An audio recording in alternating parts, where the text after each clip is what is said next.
Paramashivoham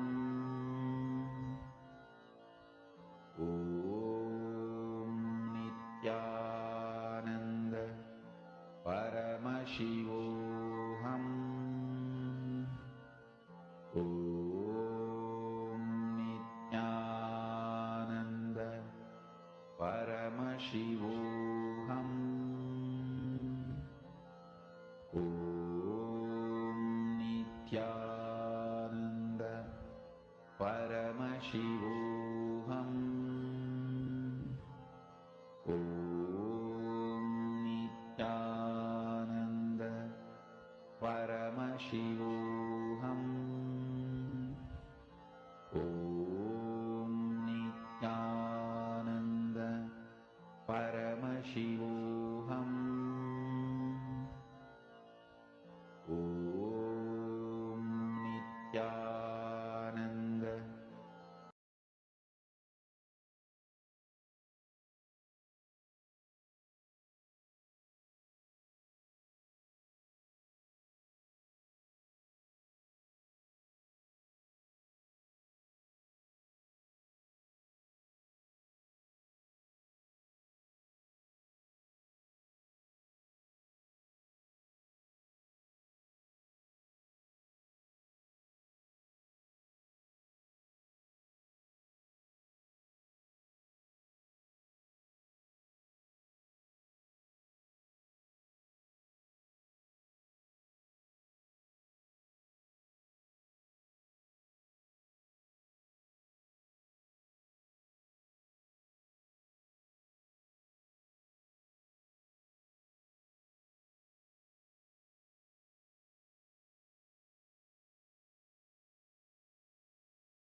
Please relax. We're now going to be verifying the answer, the exact image that was projected to all of you. And you all can see here, it was the golden color. The exact image that was projected to you, the color that was projected to you all was a golden color. And now, all of us today are going to be learning about the principles of how you can manifest a successful relationship in life. And today, we are going to first understand, the first and foremost truth we're going to be understanding about is the parallel universe of Janaloka. How you manifest the space of Janaloka. What is a parallel universe of Janaloka like? And we're going to be understanding all of this in elaborate detail. And I request all participants, every one of you, to provide your complete listening. And if you all have any doubts, any questions, please feel free to post it in the chat and you can ask. Now, in the first, we are going to be understanding about the parallel universe of Janaloka. Janaloka is the first parallel universe where you experience the space of oneness, Advaita. So where you experience a deep oneness, that is Janaloka. And we are going to now be understanding what is Janaloka and what is the exact space that you raise to when you're in Janaloka. So let us enter into this session now.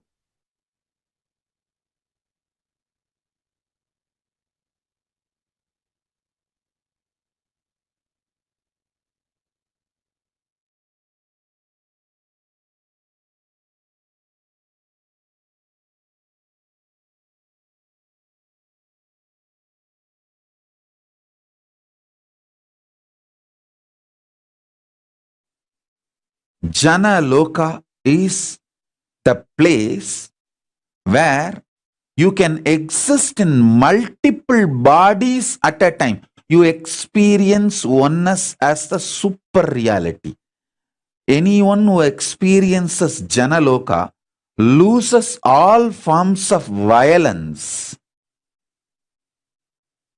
and fear because you know you exist in everyone. Jana Loka is centered on oneness expanded into multiple beings. Listen, if you are experiencing oneness, it is Maharloka. If you are experiencing oneness during the multiple expression, even though there are many people, but you know you are in all of them, that is Jana Loka. Even if you listen to these powerful cognitions, you will be irreversibly empowered.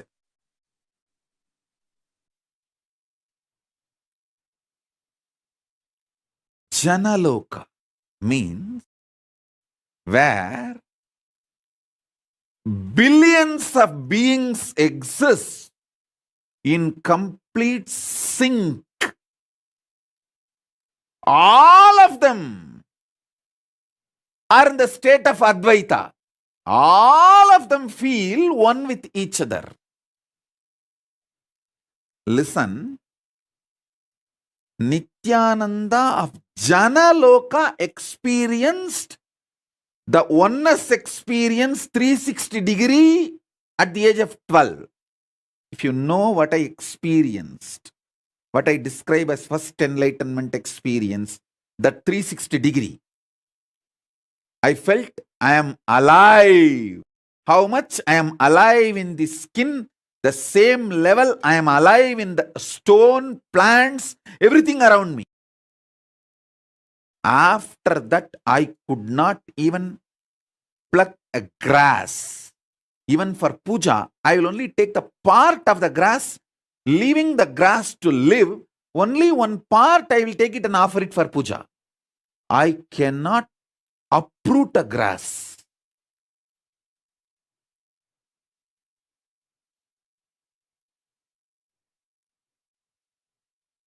Because I know I exist.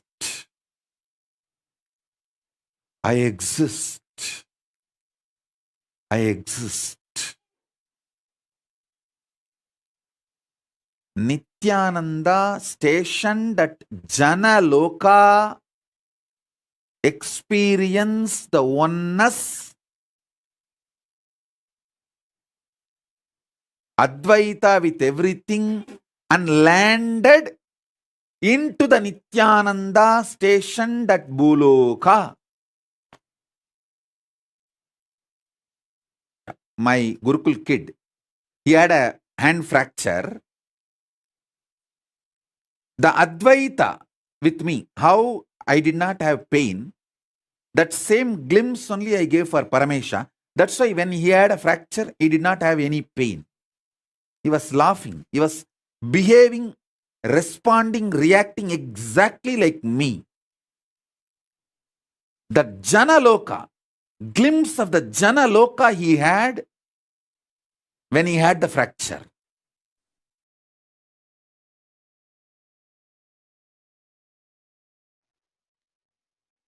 Oneness, decision to live in oneness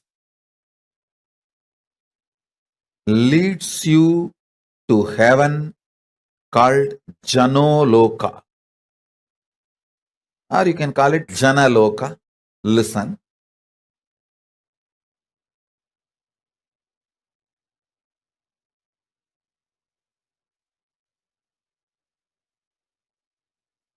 I'll give you this example. If you feel you should be given food with love, compassion, do same to others. If you feel, even if you feel like taking marijuana, cocaine, drugs, alcohol, people around you should be ferocious and not to give you that, protect you. Do the same to others. If you feel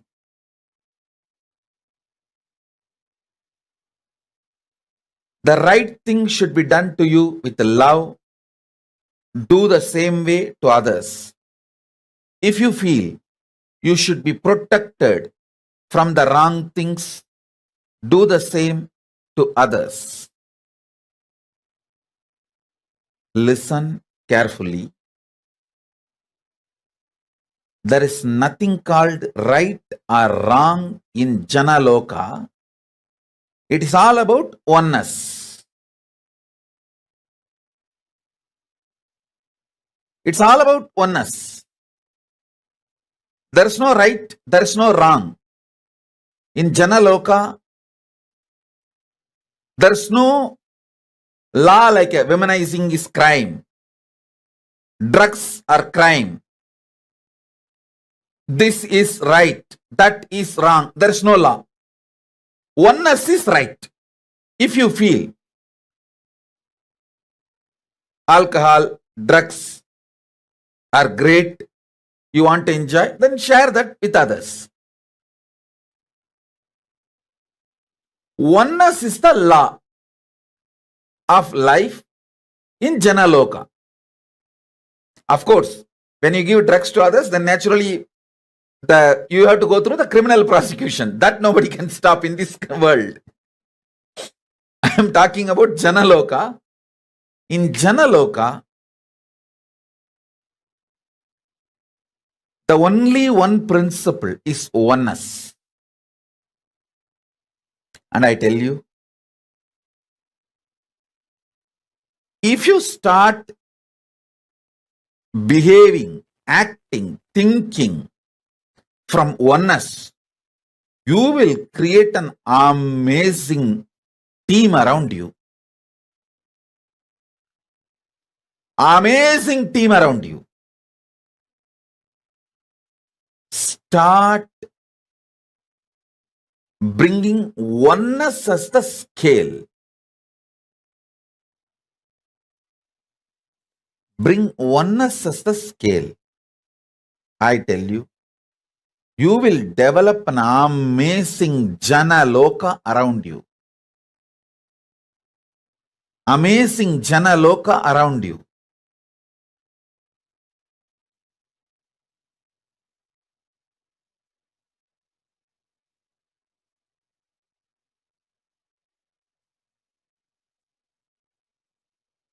understanding oneness, celebrating oneness, wherever you can't implement oneness due to the law of the land, making it clear to people around you, hey, this is what is oneness as far as I understand. That's what I do to my body, myself. But the law of the land requires this. I wanted to tell you clearly upfront. Even if you start making things clear, you will develop an amazing team around you.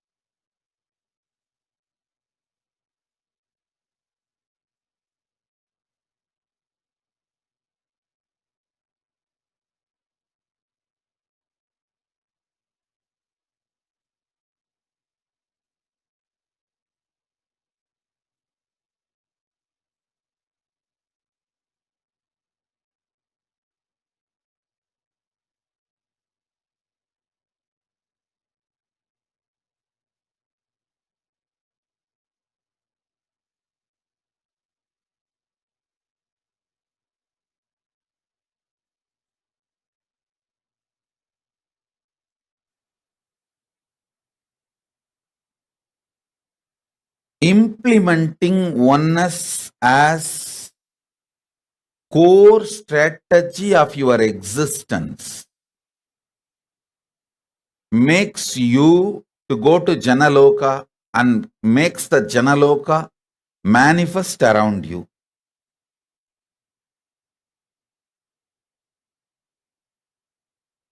And next level about Janaloka, metaphysically, consciously, knowing clearly what you feel as good, bad, right, wrong for you. Same way people feel. If you want attention, people want attention. If you want to be loved, people want to be loved. If you want to be celebrated, people want to be celebrated.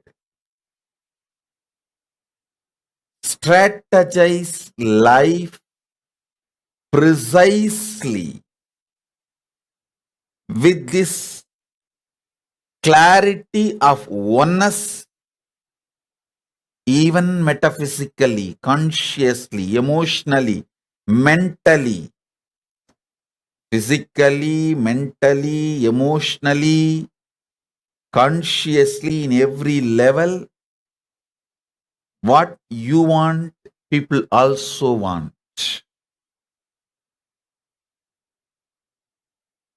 I tell you,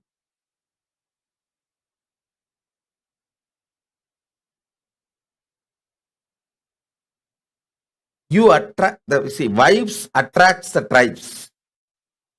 The kind of a vibe you are, you attract your tribes around you.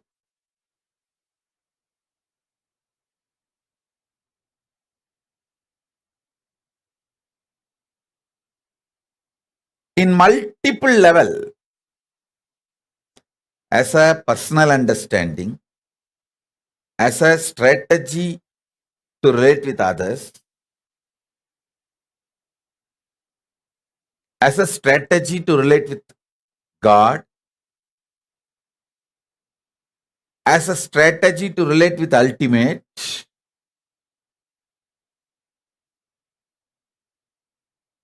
use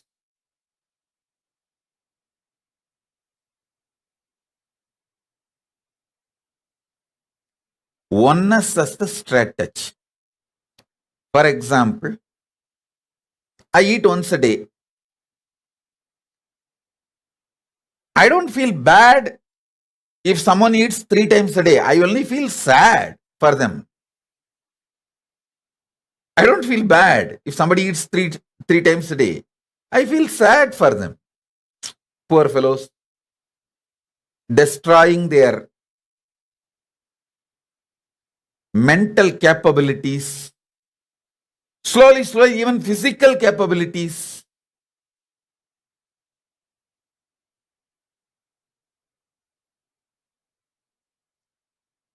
An absolute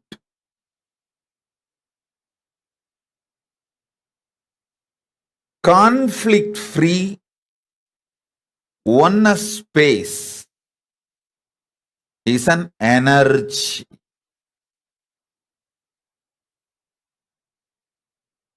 In all these levels, physical level, mental level, emotional level, conscious level, strategy level, relationship strategy level, the way you perceive others, perception level, in every level,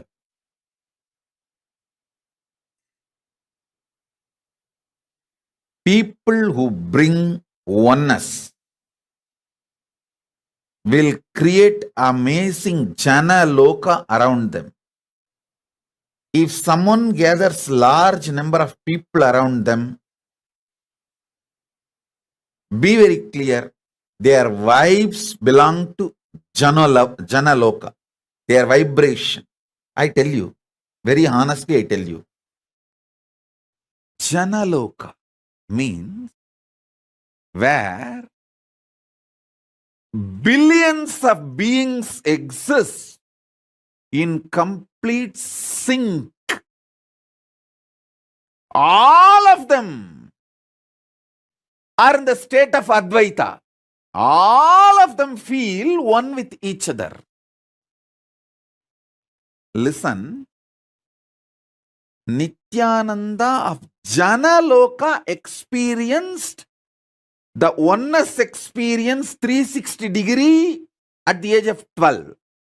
If you know what I experienced, what I describe as first enlightenment experience, that 360 degree, I felt I am alive. How much I am alive in the skin, the same level I am alive in the stone, plants, everything around me. After that, I could not even pluck a grass. Even for puja, I will only take the part of the grass, leaving the grass to live. Only one part I will take it and offer it for puja. I cannot uproot a grass.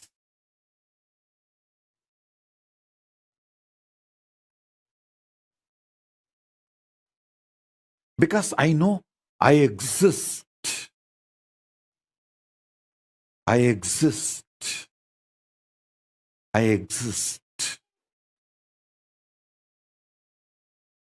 Nithyananda stationed at Jana Loka experienced the oneness, Advaita with everything, and landed into the Nithyananda stationed at Bhuloka.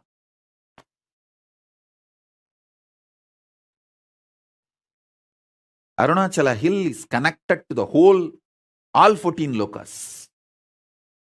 He is 14 loka. Embodiment of 14 loka, Paramashiva.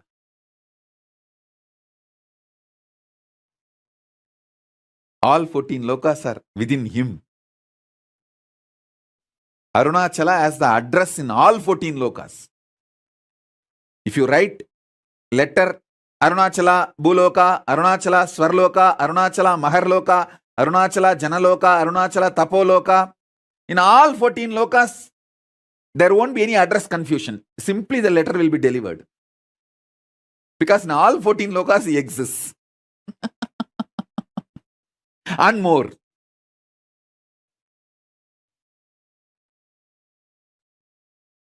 Because he is the linga.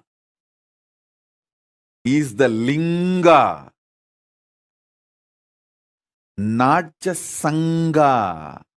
Listen.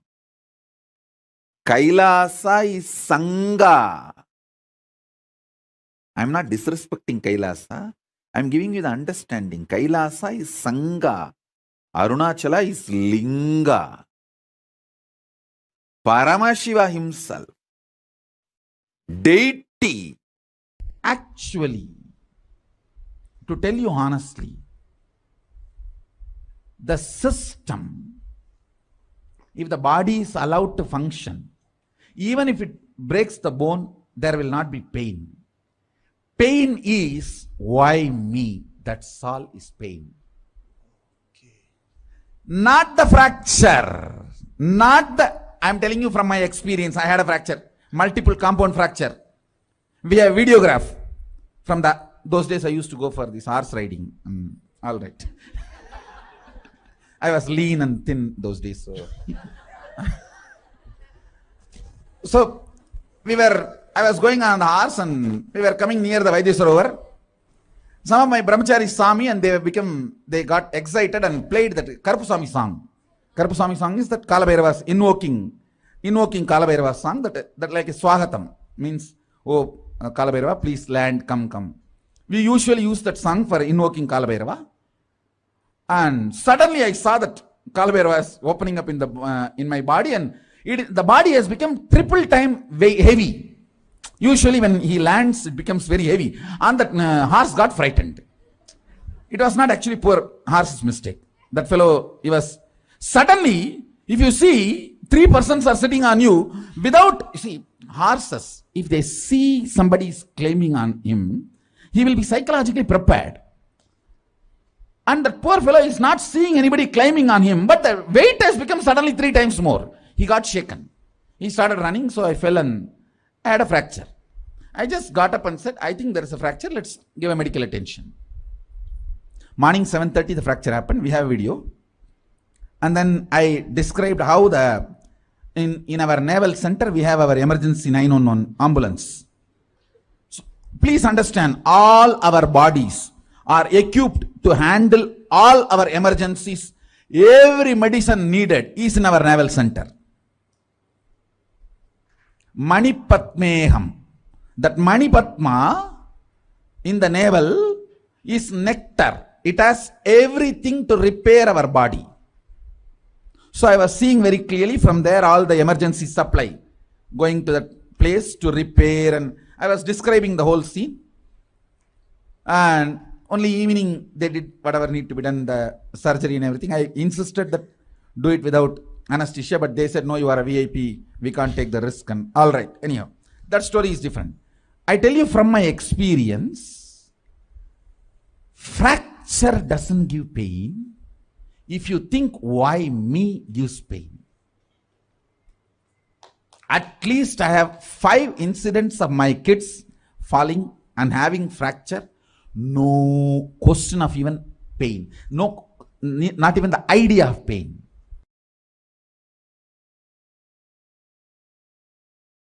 When I say, hey, you can have 25 independent, intelligent energies.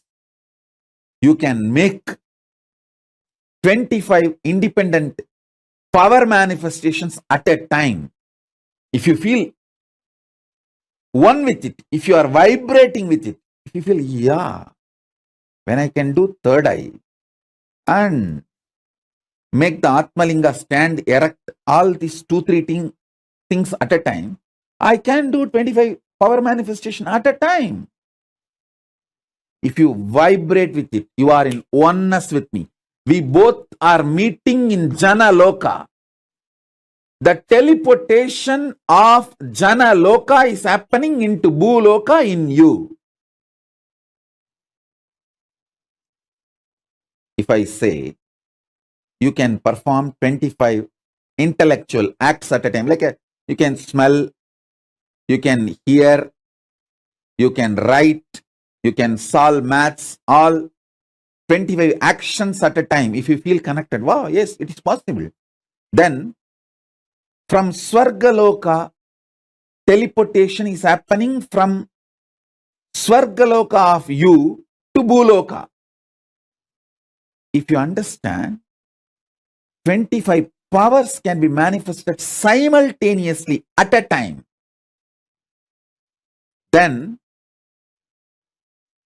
from the Janaloka, the teleportation of you from the Janaloka is happening into the you in Bhuloka.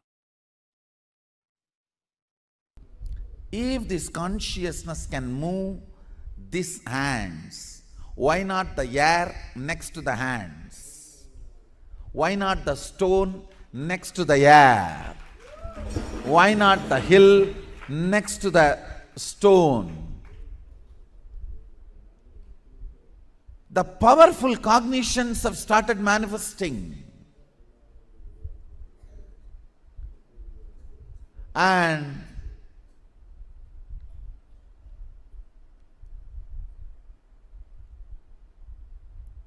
the powerful cognitions have brought understanding, knowledge, powers, all rooted, centered on this one click. If there is something which is you, which can give a command to move this matter, and this matter moves, the ultimate is in you. It can tell, command, order any matter to move.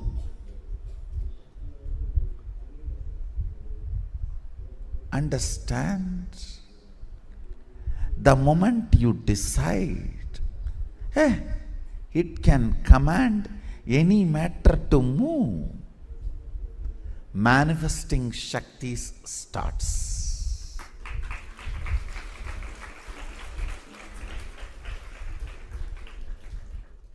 I am telling it is not moving is inauthenticity, powerless cognitions, the conclusions before even you try. Have you told this board to move and it did not move? If that is the case, you have not told to the board in the way in which the board can listen. So change the method of telling till the board listens, not doubt the technology of Advaita, which is the source. Listen, understanding what you experience as you is the same stuff experienced as them by everything that exists is Advaita Satya. What you experience as you in the deepest corner of you when you are listening to you, not when you are talking to you, but when you are listening to you, what you feel as you. Remove the patterns, remove the thought patterns, remove the root patterns. All this is your aggression towards you. Thought pattern is a speaker, root pattern is the mic. If you remove all that,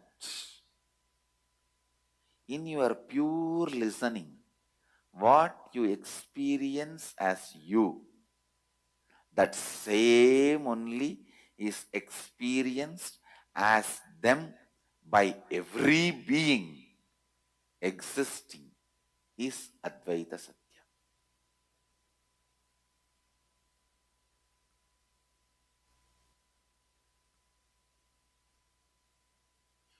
Even your worst enemy, whom you don't like, whom you can't stand, even he experiences the same stuff as you. So all your fight is your own one hand fighting with your own other hand. Your own one part is fighting with your own other part.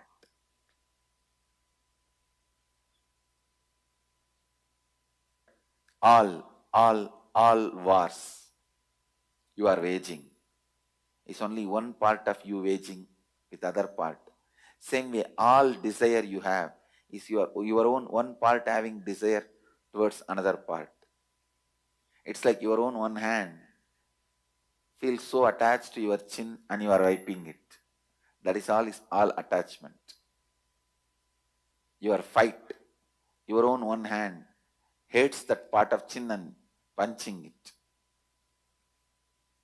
But the pain and the pained is one and the same. Desire and the desired is one and the same. The person who desires desire itself, and the object which is desired is one and the same. Understand? In the pure listening, what you experience as you is the same stuff every being in the whole universe experiences as itself, is Advaita Satya.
Nithyananda.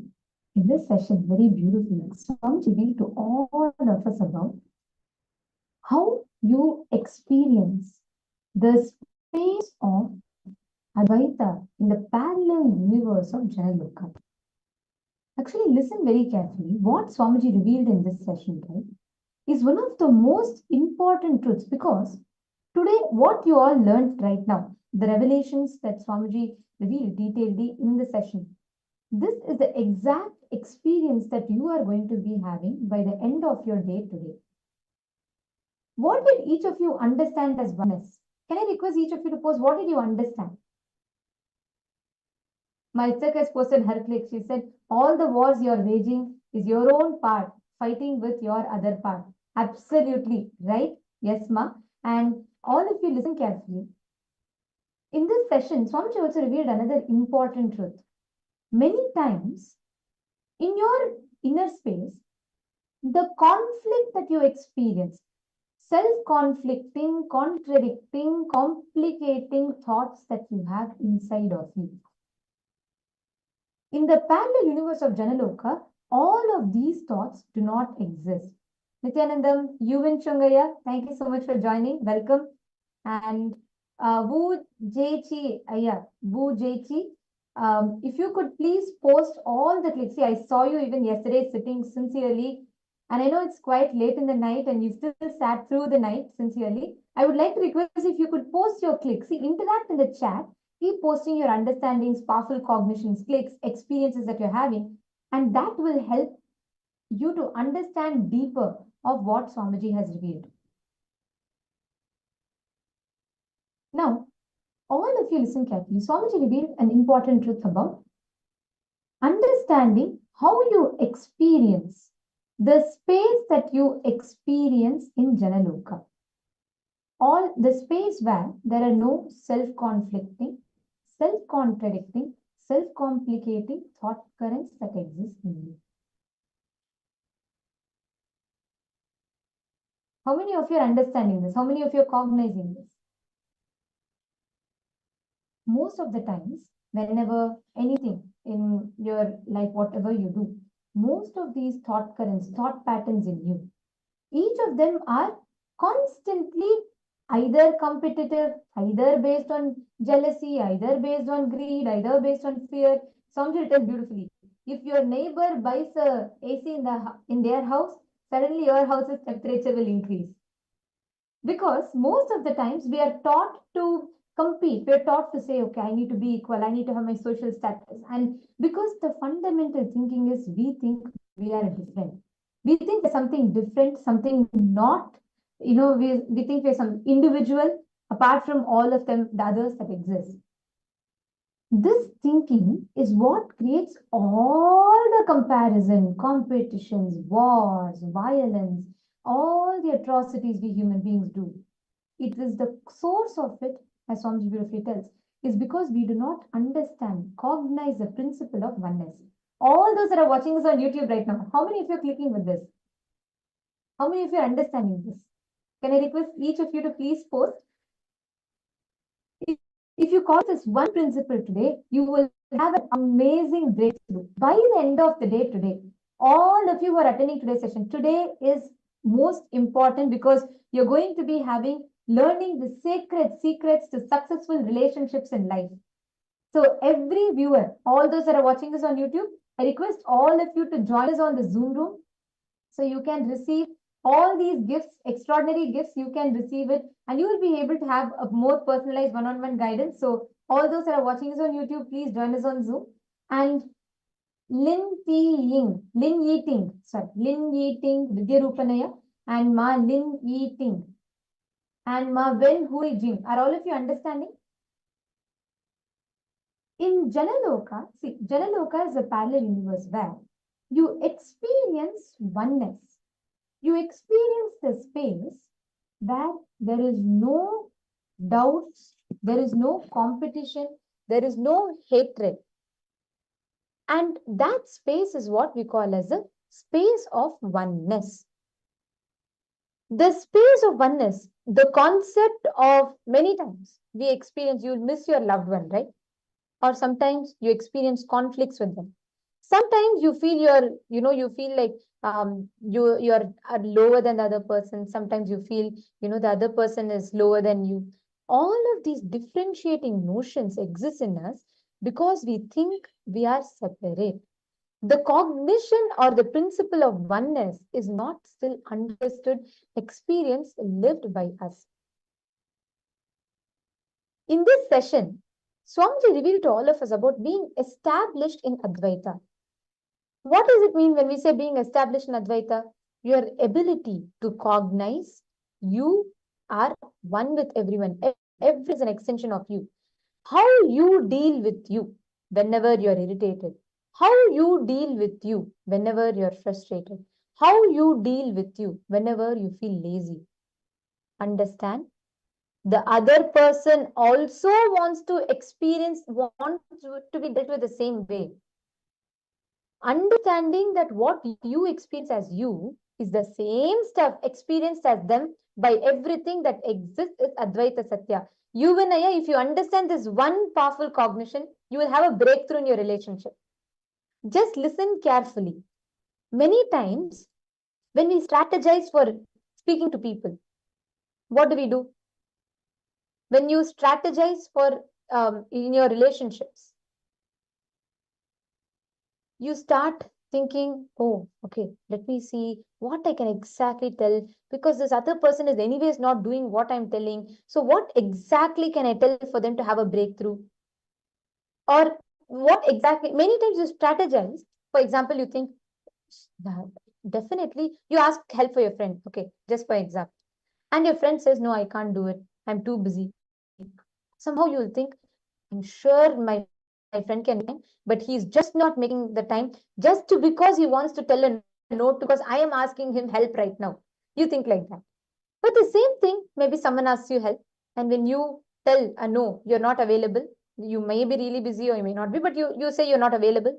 And your friend says, no, of course you can be available, and of course you can make more time. At that time, you say, you expect your friend to be more understanding. You expect your friend that you're not going to simply tell, you have to really do your work. I'm just giving a very broad example, but in every aspect of your life, how you measure yourself, how you operate within you, that scale is different from how you interact with others. If you change this, if you understand this Advaita Satya, you'll have a breakthrough. How many of you are understanding this? Yuvin Chungaya, are you understanding this? Are you catching it? See, just apply this principle. The way how you live, how you experience your relationships will be different. So, Yuvin Chung, please apply this powerful cognition. Write it down. Write down what Swamiji has revealed. So, you will be able to apply it in your relationships and you'll have a breakthrough in that. Now, I'm going to request every one of you to take a moment. Please pen down this principle. This is very, very important. This one powerful cognition. Please write down.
Take a moment.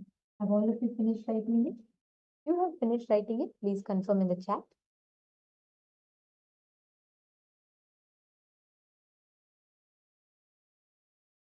Nithyananda, I request all the participants, if you have finished writing, please let us know in the chat. Now, understand this truth. Many times, you start applying the scale with which you measure yourself. The scale with which you measure or deal with you is not the same how you deal with others. That is the fundamental flaw where incompletion starts. Now remove all the patterns, the thought patterns, the root patterns, all the aggression that you carry towards you. Okay, if you remove all of that, when you are sitting by yourself, absolutely undisturbed, not just external disturbance, internal disturbance when it is not there. If you remove all of that, there is a core of you what you will experience as you. Understanding that what you experience as you, without all the patterns, the pain, root patterns, and all those things, the same thing is experienced by everyone around you is Janaloka. This space is Advaita. This is the exact space that is experienced in Janaloka. So in Janaloka, anyone who experiences the parallel universe of Janaloka, you lose all the violence, fear, because you know the fundamental truth. You know you exist in everyone. So there's absolutely no conflict, no protest, no fight. There is no traffic police, and there's no accidents. This is a very beautiful line actually, where Swamiji is saying, it is not, there are no rules, there are no laws, there are no binding morality, no. There is only experience of bliss in that parallel universe of Janaloka. Now, each of you take a few minutes. Pen down all the ideas you carry about you. When it comes in the aspect of relationship, right? Write down all the experience, thought currents you carry about you inside of you. Write this down. All the cognitions, opinions, and ideas. For example, you think relationship is too difficult to manage, or you can handle it. All those opinions and as you list it down. Please write down.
Please relax. Hope all of you have finished. Okay, I have a question from one of the participants. Yuvan Aya is asking a question, so I'm going to be answering that now.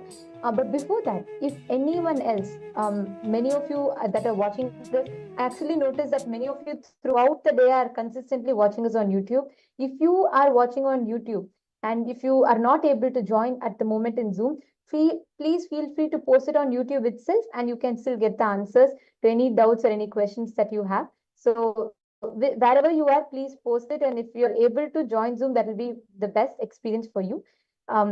Now I have a question from one of the participants, Yuvan. So Yuvan, you're asking me, from my understanding, is it I helped others?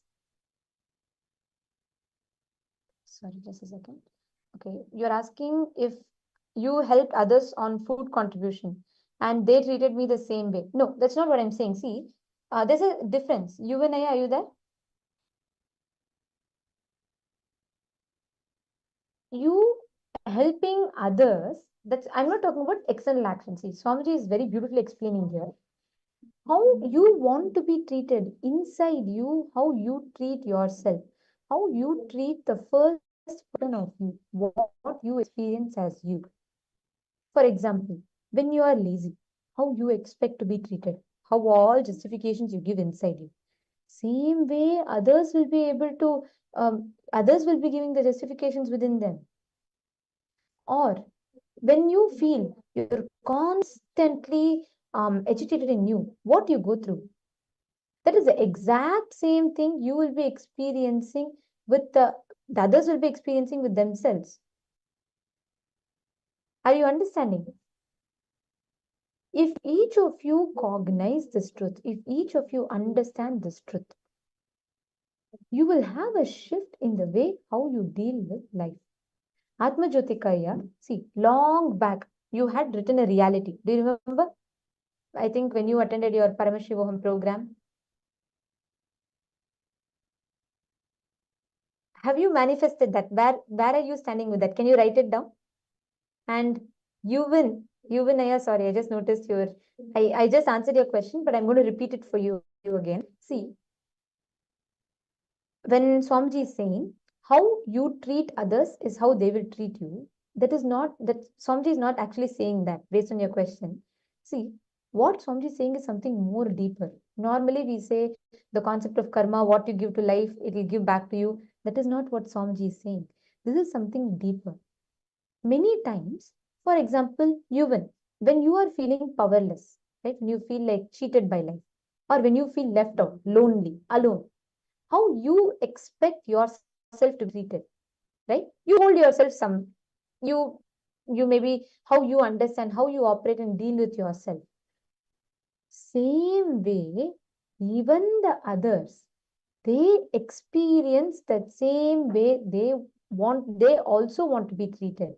The same kind of conversations you have within you, it's the same thing that the other person is also having. If you understand this, you will know. If you know the knack of dealing with your own laziness, you will know the knack of dealing with others' laziness. If you know the knack of dealing with your own incompletions, loneliness, you will know the knack of dealing with others' incompletions and loneliness. So here it is not about external actions. It is about the internal thought patterns, how you deal with you. Because many times in relationships, you will constantly be juggling, you will constantly be struggling between this. You will be going through something inside you, but you will expect something else outside, and you will treat the others in a different way.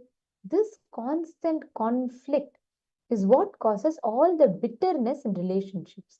If you understand how you deal with you is the same way how you deal with your laziness, if you deal with others' laziness also the same way, it will be resolved.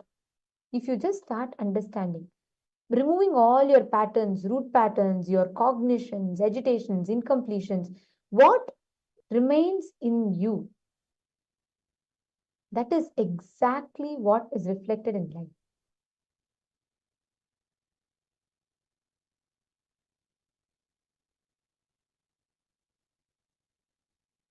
Ma, Dennis, that's totally fine, Ma. You can be on the Zoom and on YouTube, not a problem. And yes, I know if you're living around the Kailasa ecosystem, it's festivities. Navaratri is festivities, and you will be celebrating it. Ma, Ananda Lingeshwari, Nithyanandam, yes, I do see your message. You can post all your clicks, questions, and doubts, Ma, even on YouTube.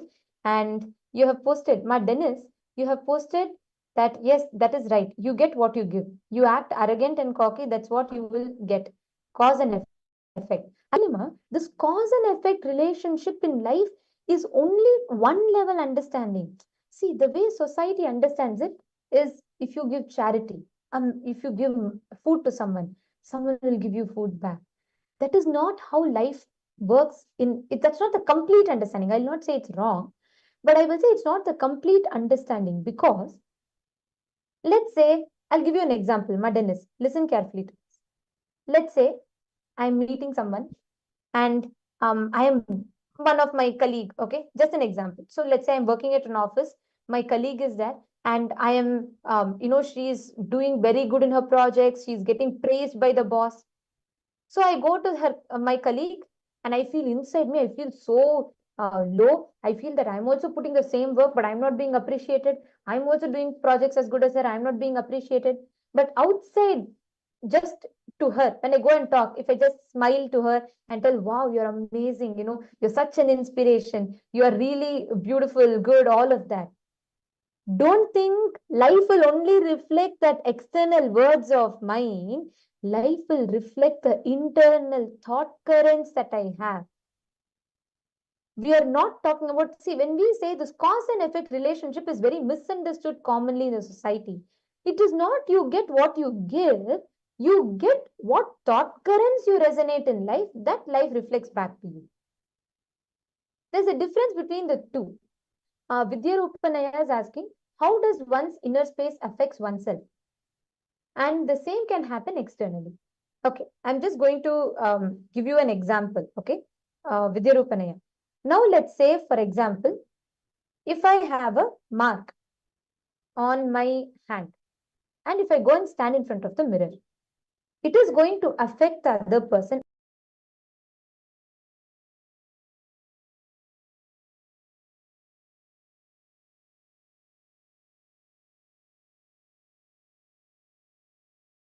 Sorry for that. Yes. See, listen carefully. Vidya Rupanaya, I'm going to answer your question. Listen. Your inner space means what you cherish inside you, the thoughts, the words that you cherish inside you. Outside you, life reflects the exact same thing. It does not reflect the action. It reflects the thoughts, the wounds that you carry inside you. It is not about the words alone. Many times we are just very normally, we are just constantly, we think, oh, okay, if I just speak outside, if I'm nice to people, people will be nice to me. No, don't feel cheated by life. Later, when you are just acting nice on the outside and you're expecting life to be nice to you, it will not be like that. Society only teaches us moralities and it only teaches us hypocrisy. Understand what you really need to work on is inside you, the thoughts that you cherish. Now, I'm going to show you, okay? Vidyarupanaya, listen carefully. Just see this. If I'm having on my hand, okay? If I create a mark, all right? So now, the camera is going to reflect the same mark, correct? Right? Now, understand, if I want to change the reflection on the mirror. So let's say the camera is a mirror. You all see the mark on my hand? So I have made the mark. The camera is going to reflect only this mark. Everyone, life is going to see this mark. I cannot say, all of you close your eyes, don't see this mark, and I cannot pretend like there's no mark. As long as I carry this mark on my hand, life is going to keep reflecting that. This is like a wound. Many times in your inner space, this is like one heartbreak that you have, one relationship damage that you have. Each one you create like a mark. It is in you. I'm not talking about external here to show you all, I'm showing it externally, but in your inner space, every heartbreak that you have, every incompletion you have sits as wounds. So here you can see this mark is there. But what I try to do, I try to go and put the bandage on the mirror. Is it going to heal? If this is a wound that I have, and if I put bandage on the mirror, is it going to heal? No, obviously not. Same way, the thought currents you cherish inside you, Vidyarupanaya, life only reflects that. If you feel inside you, you are weak. If you feel inside you, you are something low, you are powerless. Outside you, life will reflect the exact same thing. How many of you are catching it? How many of you are understanding it? Can you all put, Vidyarupanaya, are you cognizing? Are you understanding? Dennis is asking, it is the tone on how we address people. People let emotions get in the way, especially their ego. So when you have ego get in the way, you edge out God. Inner peace is what I have, but when it is interrupted, you will be called out. See, understand. Dennis, it is correct, but there's some understanding to add to it further. Whenever we address only external, I'll come back to the example. Let's say, for example, my colleague is doing better than me. I am feeling so jealous of her inside me. Then I go to her and I say, you know what? I see all your work and it's so inspiring. Life is not going to respond to me for my words. Life is going to respond to me for my thoughts. It is going to respond to me for what I carry inside me. That words. So, for example, if I want this to not reflect in life, I cannot cover camera. I need to erase this. I need to clean this. Only if I clean this wound, camera is not going to reflect this wound. But if I leave this on and then I pretend like there's nothing, of course, whenever people touch the wound, it is going to hurt me. Whenever people touch this wound, it's going to hurt me. So I cannot, just to put Photoshop in the camera and try to hide it. It's not going to work. Only if I heal my wound, I am really going to be free of the pain. Same way, you win. The incompletions heartbreak has created in you. You need to sit and write it down and understand. Okay, so you have posted a question. So you're saying, in my understanding, let's say I broke up a while ago. I feel sad, and in my thought, I wanted to get back with her. But I will get back with her, but I don't know why this happens to me. Am I right? Yes. Now you need to understand why, what was the incompletion? What is causing that powerlessness in you? Maybe you feel cheated, you feel left out. I don't know. I'm just giving some examples. It could be anything. Yeah. See, whatever you are feeling inside you, look into that first. Forget right now. Listen, you Vinaya, for today, forget about addressing the other person. First, you fix you. For example, I'm coming back to this, right? You Vinaya, your heartbreak is like this. It's like a wound inside you. Okay. Every time you are going back to a relationship, you are carrying this wound. So what happens? Anyone tries to even communicate to you. Anyone tries to even touch you. That wound is paining for you. But the problem is not with other person. You can change any number of person. You can go from one person to another, anyone. But with anyone, the incompletion, the wound that you carry inside you is going to constantly keep being touched. Changing people is not the solution. You healing this wound is the solution. Before you go back to patch up your relationship, first thing, you need to first heal your wound. Means heal which part of you is feeling powerless. What exactly are you feeling? What did you go through when you are having your heartbreak? What did you go through? What was the exact powerlessness that made you break up? You need to sit and write it down. Sit with yourself, pen down. Understand that and complete with it. Are you catching it? Is this making sense to you? Now what you're trying to do, it is like if I am having this wound, so I'm trying to go and I'm trying to put some cover on it. I'm trying to just wrap it around. I'm trying to pretend like there's nothing. And then I'm trying to say it's normal. Nothing is going to happen. But it's not true. Still the wound is inside me. Me covering it up. You win. What you're trying to do is now you had the first heartbreak. So you want to go back to the other person. So you're saying, I will change some actions. I will behave differently. It will not work like that. You behaving differently is like you trying to just put a cloth over your wound and say, I have no wound. I'm perfectly fine. That is not true. So you putting this cloth means you changing your external actions will not help you. You need to sit complete. address the powerlessness you carry in you. The hurt, the pain, what you went through, what you carry inside of you, address that. When you drop it inside you, outside you, you will experience completion. Is it making sense? Are you cognizing? Now, we've all understood about Advaita, we've all understood about what is Janaloka, we've all understood about this. We are going to now enter into understanding what is a goal of a relationship. When we say a relationship, what is the goal of a relationship? How do you experience that relationship, that breakthrough in a relationship in your life? We are going to be listening to, learning about these truths right now. So I'm going to request all of you to sit now, write down, all of you, so many of you are here today to have a breakthrough in relationship. You are here with the manifestation of Paramashiva. Swamiji is that embodiment of that complete completion, pure love, complete completion. So you're all here. Today Swamiji is going to bestow each and every one of you with that complete completion and fulfillment in your relationships. So when you listen to the satsang, write down every click that you are having. You will start manifesting that powerful cognitions. So now let us enter into the next session where we are going to be understanding about what is a relationship. We all understood now about Janaloka, what is an ideal relationship, meaning what is the space of Advaita, etc. Now we are going to be entering into understanding what is a relationship, what is a goal of a relationship. So let us all enter into the session.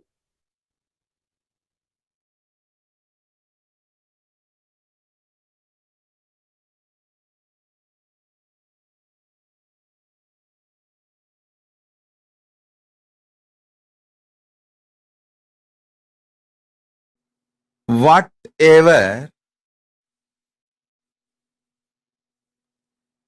expression you do from the truth you are consciousness, sparkle of Paramashiva, whatever you manifest from this truth is relationship. Everything else, whatever you manifest from the idea you are a body or just mind, just emotion, will all be only situationship, not relationship. Listen. Listen intensely. These two words are the key words. Relationship, situationship.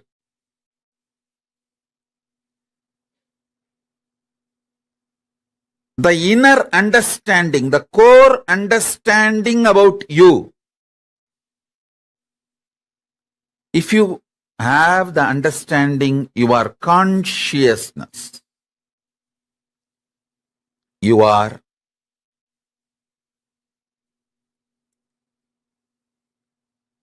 manifestation, sparkle of Paramashiva.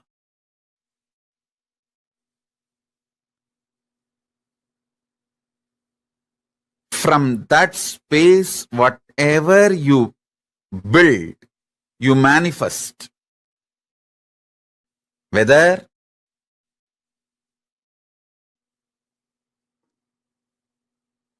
you move towards food or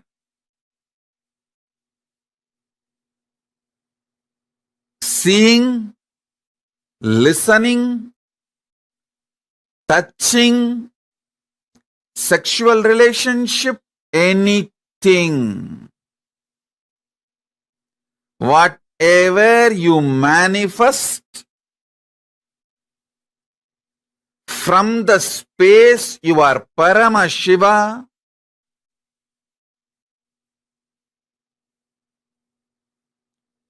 It will all be a relationship, amazing relationship. All relationships are good for you because from the move, from the space, you are Paramashiva. When you move towards anything, you will only experience oneness. You will only manifest more good. Understand?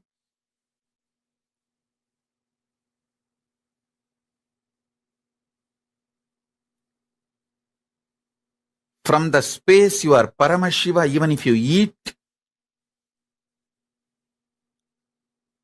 that food will become one with you and you will become one with that food. You will bless the food and the food will bless you. You will do good to the food and food will do good to you. It will all be amazing, auspicious relationship. I am giving the example of food, whether food or any sense, listening, smelling, seeing, touching, including sexual relationship. If you operate from the space you are Paramashiva, if you operate from the space you are Paramashiva, including sexual relationship, all will be auspicious, lead to more and more oneness. This beautiful Ardhanarishwara will be your experiential reality. Ardhanarishwara is the pure manifestation of the cosmic union, Paramashiva and Paramashiva Shakti. Listen. From the space you are Paramashiva. When you operate, you are literally living God. Not God-man, living God.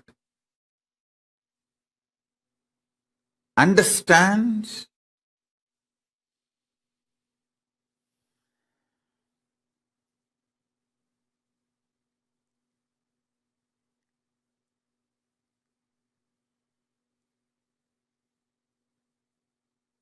Anything you do from the idea you are a body, you are mind, it will all be just situationship.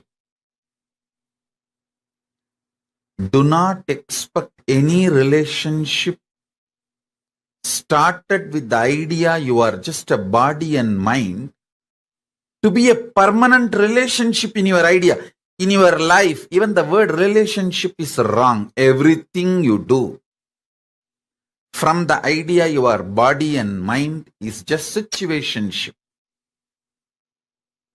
So don't blame the situations, other person, anything.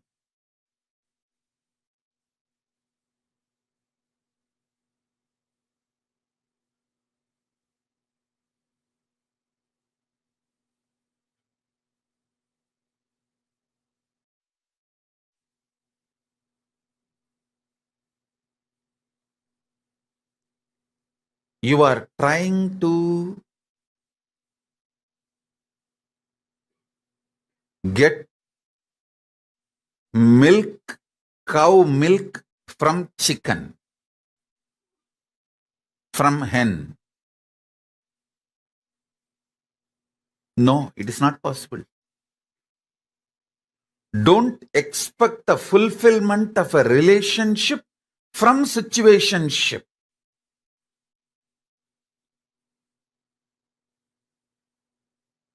Most of you get into so-called relationships because the situation pushed you into it. That's all. Even if it was your willful decision, the will you carry is operated. It functioned, it manifested from the idea, your body and mind.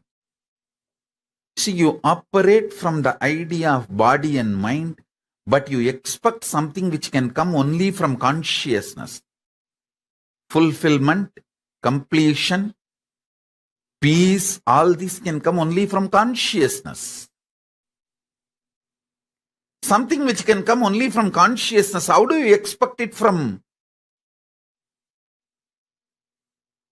the operations you did from the idea your body and mind?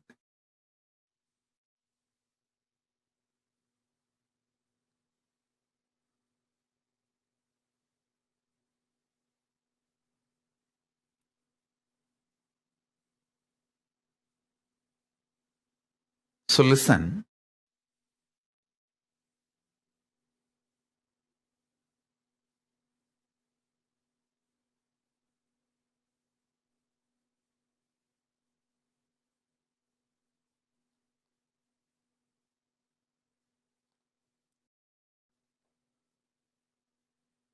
Contemplate and meditate intensely. See how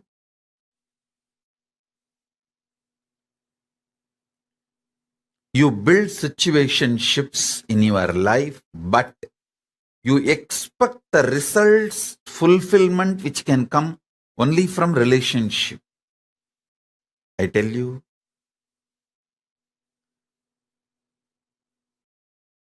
from the right space, anything originates will be an amazing relationship. With the wrong space, anything originates will be just situationship. I'm not saying situationships are wrong. I am only saying don't expect too much from situationship. At least be very clear. Your situationship cannot give you what relationship can give. You marry an ordinary man or a woman who is cunning, strategic, violent, exploiting, manipulating exactly like you, and you expect the other person should behave like Paramashiva, should give you everything you will get only from Paramashiva or Paramashiva Shakti. What is this? Listen. You get into a relationship. You marry a male or a female, someone exactly like you. Hypocritical, cunning, exploitative, manipulative, cheating, strategic. You marry exactly a person like you. You get into relationship with exactly like person like you. But you expect you should get everything you will get only from Paramashiva and Paramashiva Shakti from the other person. Situationship cannot give what relationship can give you.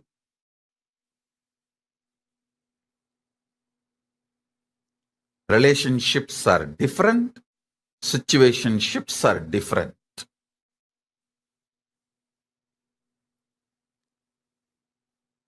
Only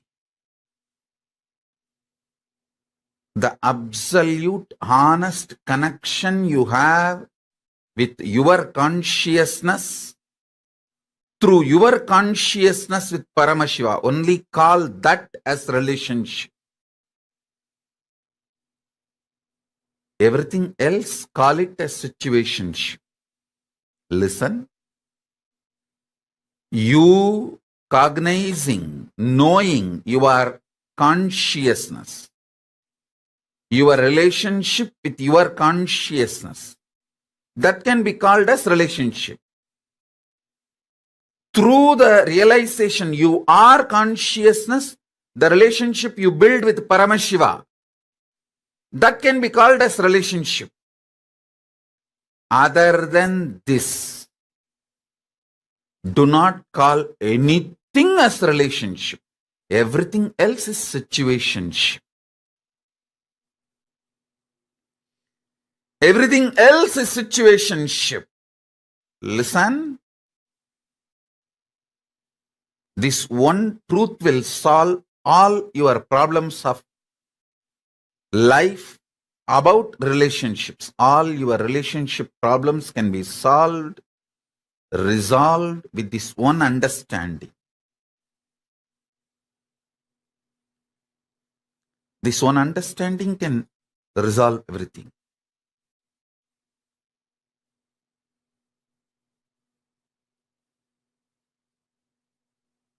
Other than your conscious relationship with yourself, your conscious relationship with Paramashiva, everything else is situationship.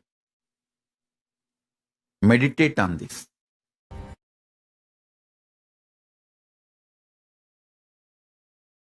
Understand? People cognize relationship in various shades. Sometimes monogamous, sometimes polygamous, sometimes complete celibacy, sometimes complete suppression, not celibacy, suppression, sometimes over expression, over sexed. Various shades. First thing I want to tell you, I am not going to tell you what is right, what is wrong, what you should do, what you should not do. No. I am going to tell you cosmic constitution, what Paramashiva wants, how he looks at the shades of relationships, like a rainbow shades. How he looks at the whole shades. That's all I'm going to tell you. Understand? Listen very carefully. Because I don't want to say something is right, something is wrong. Because it all depends upon the natural selection you have done, your body has done. Understand? You are totality of your body and consciousness. Chit Jata Granthi. That is what Hindu tradition, Sanatana Hindu Dharma, cosmic constitution describes you. Chit Jata Granthi. The conscious decisions of your Anma, soul, natural selections of your body, DNA, these two overlapping on each other, forming a knot is you. Now,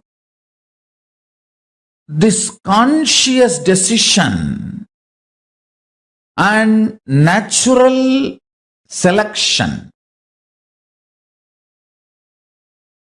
these two, how it is matching, overlapping, decides whether you are going to be a celibate, suppressed, monogamous, just having one or two affairs outside your legitimate relationship, or polygamous. All that is going to be decided by these two overlapping.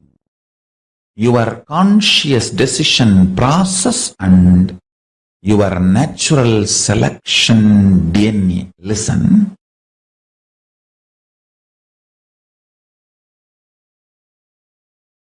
Just because every one of you have a human body, do not think you are all human beings. this generalization is the worst crime done against you. Each one of you are unique because your conscious decision process is not measured by any so-called rational scientific methodology till now. Only the natural selection, DNA evolution, natural selection is studied. Only that part is studied and understood. Understand? Just because the science has not yet evolved to study something, you trying to deny that is a mediocre mentality. Be very clear. Do not accept authority. Blind faith on so-called rational system. Listen. Blind faith on so-called rational system and bowing down to the authority of the rationality never allows you to see the reality. Please understand. Before even the science was catching up with the reality, reality was reality. If you have taken the body from animal to human being first time, now only you have done the natural selection process and jumped into the human body. Naturally, your senses will need too much of support from the external inspiration, like a lot of quantity of food will be required, lot of sights pleasure, lot of music pleasure, lot of smell pleasure, lot of touch pleasure, lot of sexual pleasure. Too much is needed to keep yourself engaged, entertained, alive. And if you are denied of all that, you will be depressed. That's a problem. You will be depressed. So I don't want to say what is right, what is wrong. I don't want to give you a kind of a generalized solution. I will reveal the sacred secrets Paramashiva reveals. If you have already done the survival, means the natural selection process, more and more means from animal body you took the jump to human body. In the human body you lived few births and you have done a lot of conscious decision and more natural selection, and you evolved your system. Suddenly, listen carefully, too much of shadow of conscious decision gets embedded into your natural selection process and you develop something called Divya Sarira, light body, which reduces your sensual needs drastically to keep you alive and excited. Means, if your Divya Sarira develops more and more, with less input from the external world, you will be more alive, joyful, excited, inspired, radiating. You may not need sense pleasures to keep you alive and active.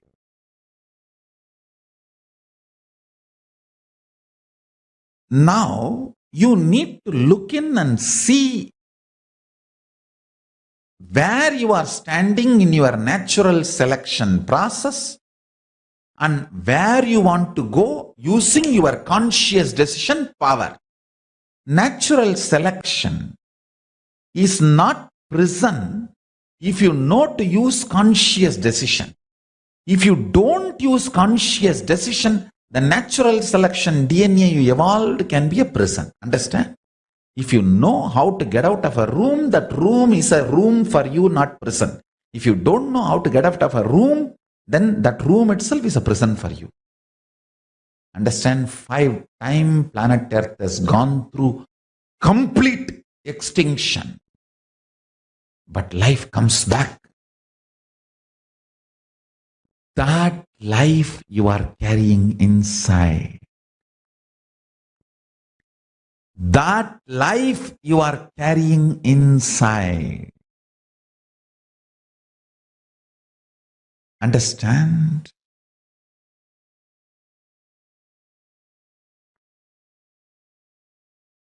That life flourishes, manifests, raises its frequency, rules life by more and more conscious decisions and powerful cognitions. That is the greatest asset you can gather when you are a baby, when you are growing up. That is the best asset. I should say that is a fundamental right for all human beings. Understand, knowing the telescopic and microscopic reality of you, self, God, Ishvara, Jagat, universe, makes you make right decisions about relationships. Understand? Don't think I'm giving an impractical solution for your simple day-to-day problems. No.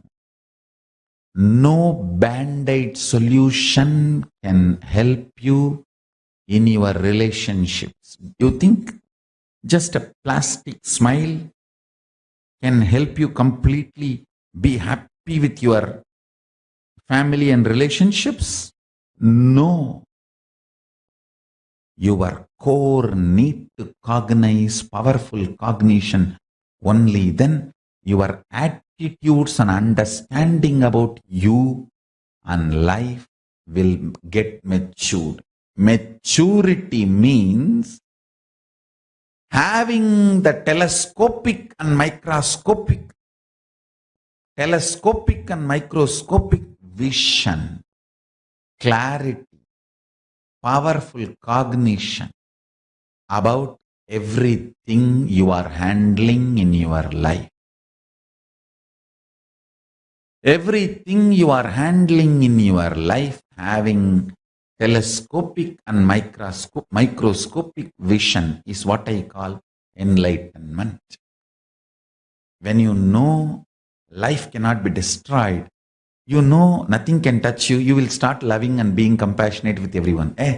You can't destroy me, so I am compassionate and loving to you. You are not a threat for me. Nobody is a threat for me.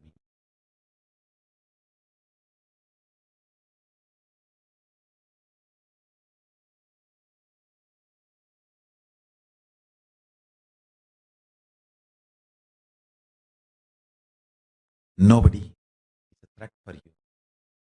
From that powerful cognition, when you love, that's a real love. Understand, whether love or life or laughter or dance, everything has to be from powerful cognition.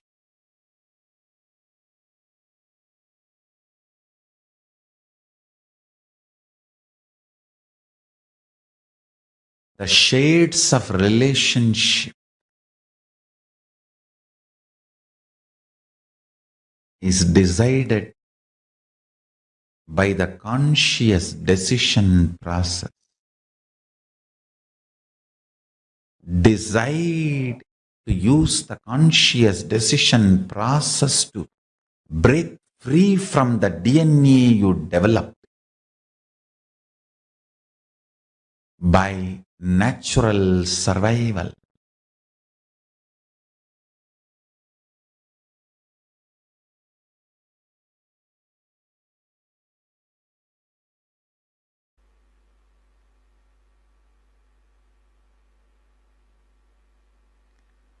The more and more completion happens in you, you will see everyone around you feels complete with you. That is why I am saying, whether they have body or they are disembodied, in the deepest corners of your being, deepermost layers of your being, deepest parts of your being, you experience such powerful awareness, such joy.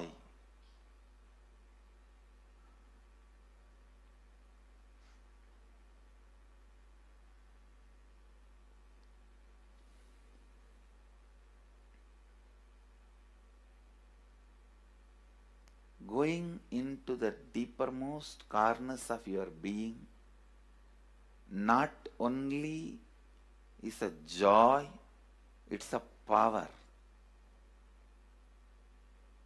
Because suddenly you will see everybody around you, everything around you listens to you.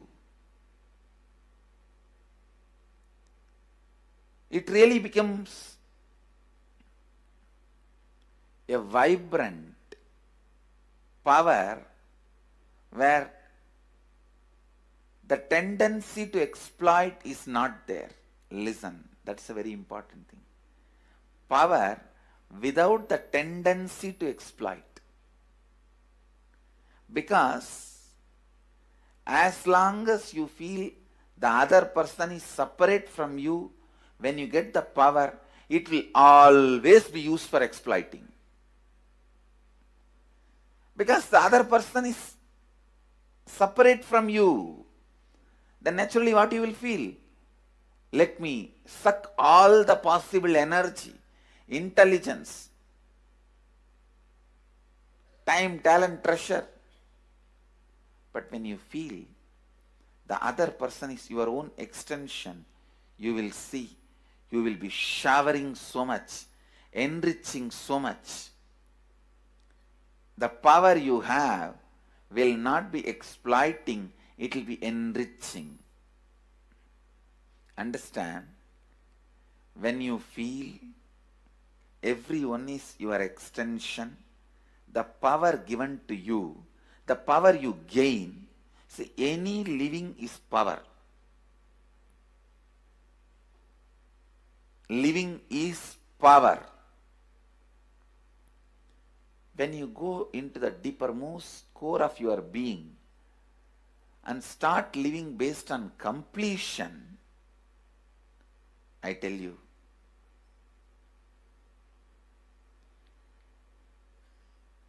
the first power you will experience is everything around you listens to you.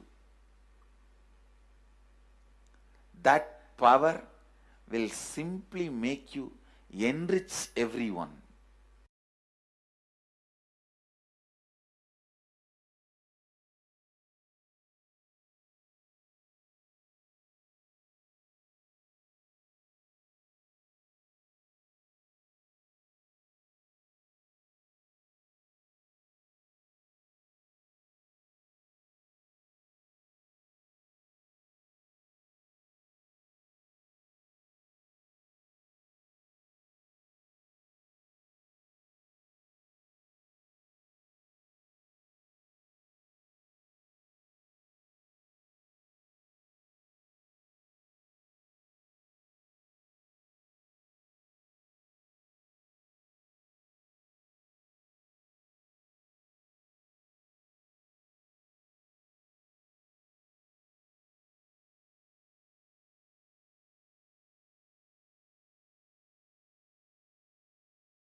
Nithyananda,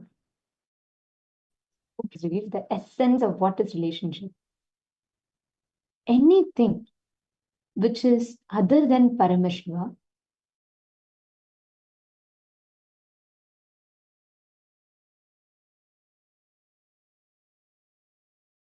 you choose another person the exact same thought currents, patterns, exact same responses to life just as you, and you expect that person alone to behave as Paramashiva. This is precisely what is called situationship. Understand, you have anger, jealousy, or you may have patterns, comparison, hatred, incompletion, stress, whatever. And the same way how you strategize for life, you also choose another person who's also end of the day. We're all human beings who are made of complex patterns and thought currents and whatnot. So you're also going to choose another person who's also having the same patterns. They also strategize in life. They also want to behave based on situations just like how you do. But once you choose other person, you expect the other person alone to behave as Paramashiva. You expect the other person alone to be absolutely loving, selflessly loving you. This is unfortunately the Instagram ideal couple goals. What it has said is it has taught us all this same hypocrisy in relationship. Actually, recently I was reading the statistics when I was listening to this satsang now, what Swamiji was revealing. I'm reminded of a news that I was recently reading. The statistics that was published on how after TikTok and Instagram Reels grew, right, when its growth rate went high, they did a study on few demographies where studied and analyzed how the people who follow the couple goals, the couple trends on Instagram and TikTok, they tend to break up more, feel dissatisfied with their partners. They tend to go through that whole incompletions, because the truth is, in each of these, you tend to have your incompletions and patterns. You operate from your incompletions, your patterns in each of these situations. And the life in front of you, other also operate from their own incompletion, their own patterns. Yuvanaya is asking, when I'm ignored, I feel I'm being not needed. At the same time, I feel sad.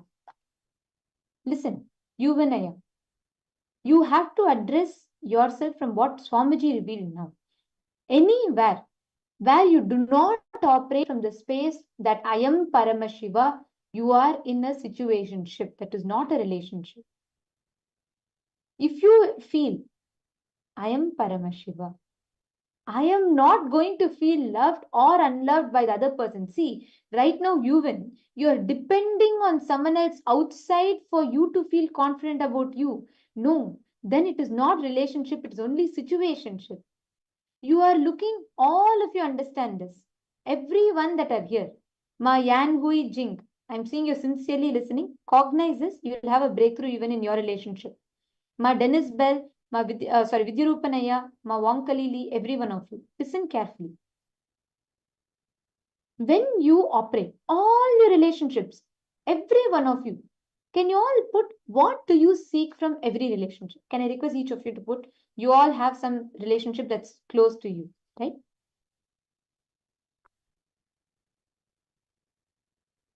So can I request each of you to put, what do you seek from that relationship? Take a few minutes. Each of you please post. It could be anything. It could be different things. You may feel like you want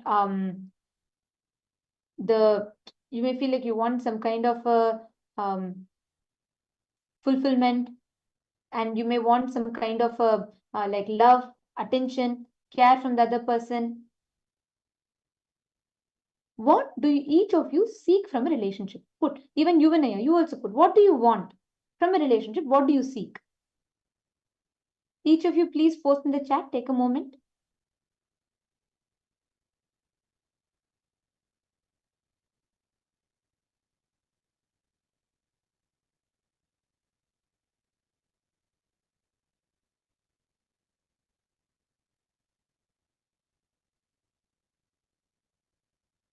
Please post. Take a moment and post.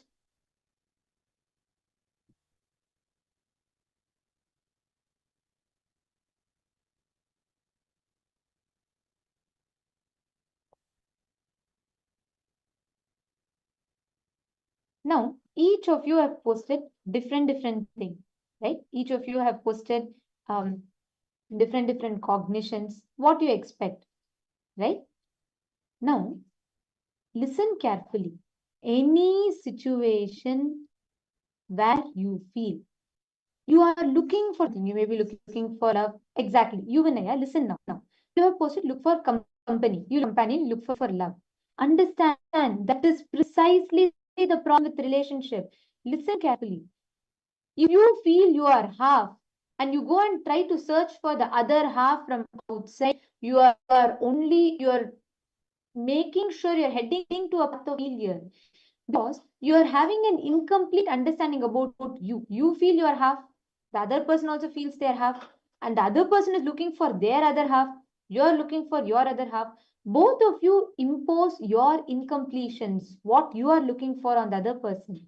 Unless you sit here, first, unless you experience a completion, the truth that you are Paramashiva, and if you cognize that you are Paramashiva and operate from that truth, each of you will have a breakthrough. But without that, it's only a situationship, not a relationship. I request each of you to pen this down now. Can I request all of you to write what do each of you seek from a relationship? What is what is a goal? What is it that you are looking for as a goal from a relationship? Each of you write down. Vidyarupanaya, write down. Ma Wong Hui Ling, please write down. Ma Dennis, write down. And Wing J Me, yeah, please write down. I request every one of you to write down. You all can even write down in your own mother tongue. If you're comfortable with writing in Chinese, write it down in Chinese. Write down what you seek as in a relationship. In every relationship, what is it that you seek for?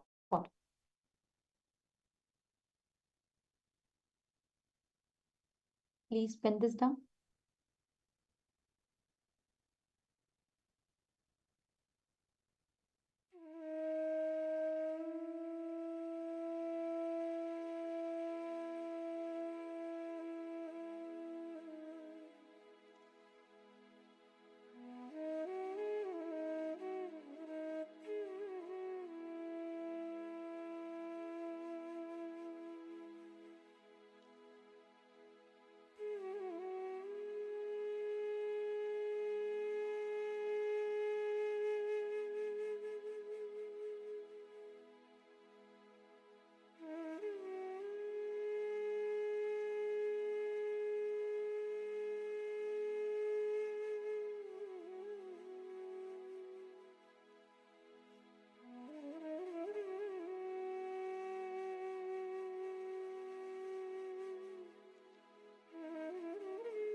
Are all of you understanding so far? See, the problem is, now I'll explain to you a little bit more. Yuganaya, you are looking for love, right? And Ma Lin Yi Ting has posted, able to have a relationship of mutual understanding and mutual respect. And Hai Hu Chen has posted, seeking recognition in relationships. Okay. Now, each of you have posted one thing that you look for. All of you understand. When you look for something from the outside, that relationship will never be successful. I'll tell you why. Swamiji very beautifully explained here, right? Anything you look for from the other person, it means you are strategizing to relate with the other person to get what you want. It can be love, it can be respect, it can be time, it can be pleasure, it can be anything. But when you go to a relationship expecting something where you feel you lack it, you're expecting for it from outside, that relationship is only situationship. It is not relationship. Instead, when you operate from the understanding, hey, I am love, I am filled with love. When you stop seeking for the other half, when you understand you're not half, You will experience the fulfillment inside you. You will experience the fulfillment even in the relationship. It is like you are looking for one half. The other person is also operating from their patterns. They also strategize. They also want to have a breakthrough in relationships. So they're also strategizing. They're also wanting to have a breakthrough. This conflict is what leads to, precisely this conflict leads to unfulfillment in relationship. How many of you are catching it? Ma Hai Hui Chen, are you catching it? And Lin Yeting, Ma Lin Yeting, are you catching? How many of you are understanding this? See, it is very important that you cognize this because this will change the fundamental that you carry about relationship.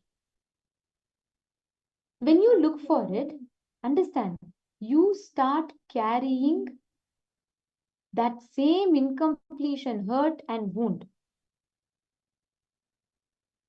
Ma, Ma Istak, I think you've posted for the previous session. I'm just seeing the question. I'm going to read out that. So you're posting, what is causing incompletion inside me? What is the wound that you are carrying inside you? Covering the wound up will not help. Oh, I think you posted a click. Correct.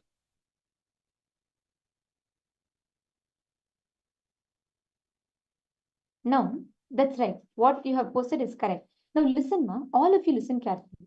Many of you have posted, you are looking for something in relationship. Anything that you're looking for in relationship, you're only going to operate to get that from the other person. You will, yeah.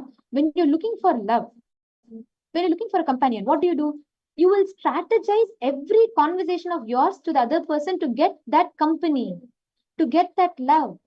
When you feel the other person is not giving you company, you fall into insecurity, you fall into incompletion. Same way, even your partner, she will be looking for something in you. Maybe she's looking for your time. Maybe she's looking for your attention. When you don't give her that, she will fall into incompletion. That is why the fundamental problem in relationship starts with both of you looking for something from the other person to fulfill yourself. But you need to understand the truth. You are full. You are complete. See, either be intelligent, take sannyas. You will never have any incompletion because you will just experience that fulfillment in you. Or if you are in a relationship, understand this one truth. You don't need to seek for the other half because you are not half. You are yourself caught up in the conflicts, in the incompletions inside you. You feel you're lonely. You feel you want a companion. Then what you do? You strategize every relationship only to get what you want. How many of you are understanding how you strategize in relationships? How many of you are cognizing this? Can each of you please post in the chat? How many of you are understanding this?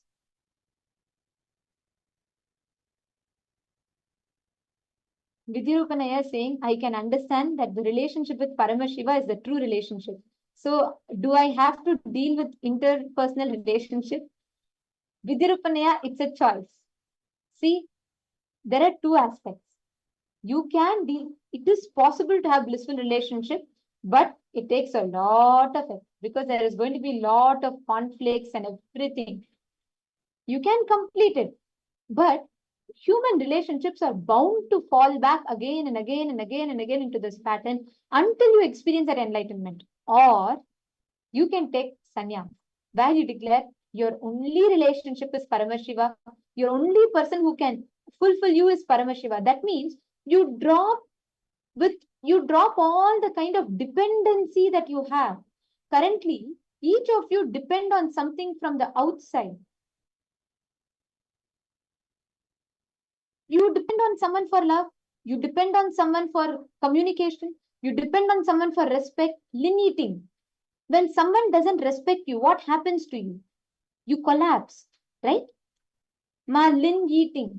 Listen, you have posted that you seek respect in relationship.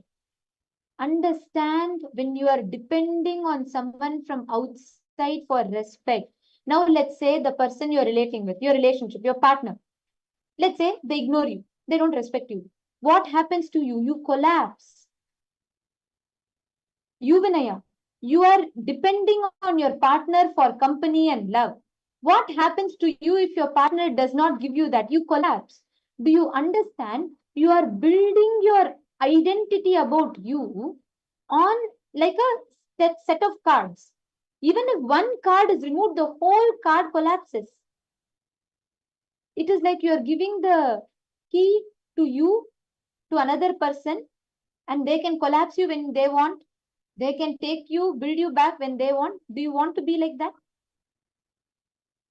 Vinaya, do you want to give the control, remote control for your life to someone that even you don't have control over you? Is that how you want to experience? Currently, in your relationship, that is how you have built it. Ling-eating, even in your relationship, you have built it like that. You constantly experience what happens. You say, please give me respect. Please give me love. Please give me company.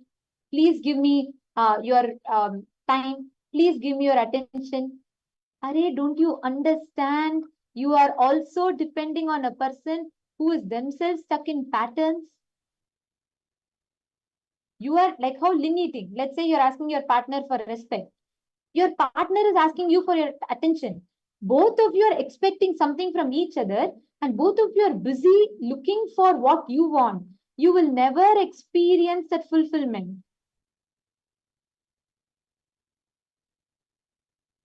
Each of you look in, see what you are depending on. Only when you break from that, you will have a breakthrough in life. Even now, many times, you and I are asking what you should do. First, you need to understand and complete with the powerlessness. What part of you is depending on someone from outside? Complete it.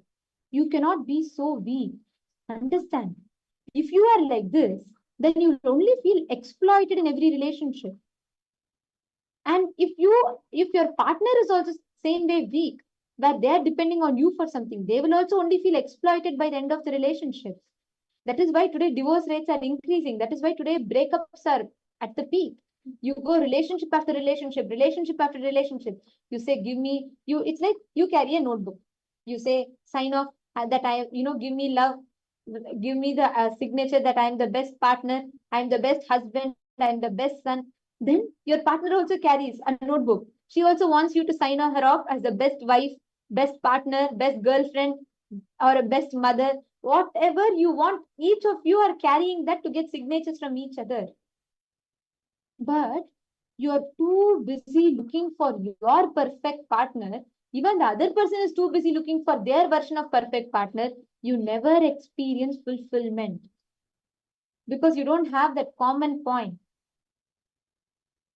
That is why Swamiji very beautifully explained, unless you understand, if you experience, hey, I am Paramashiva, whether the other person gives me love or not, I am not unloved.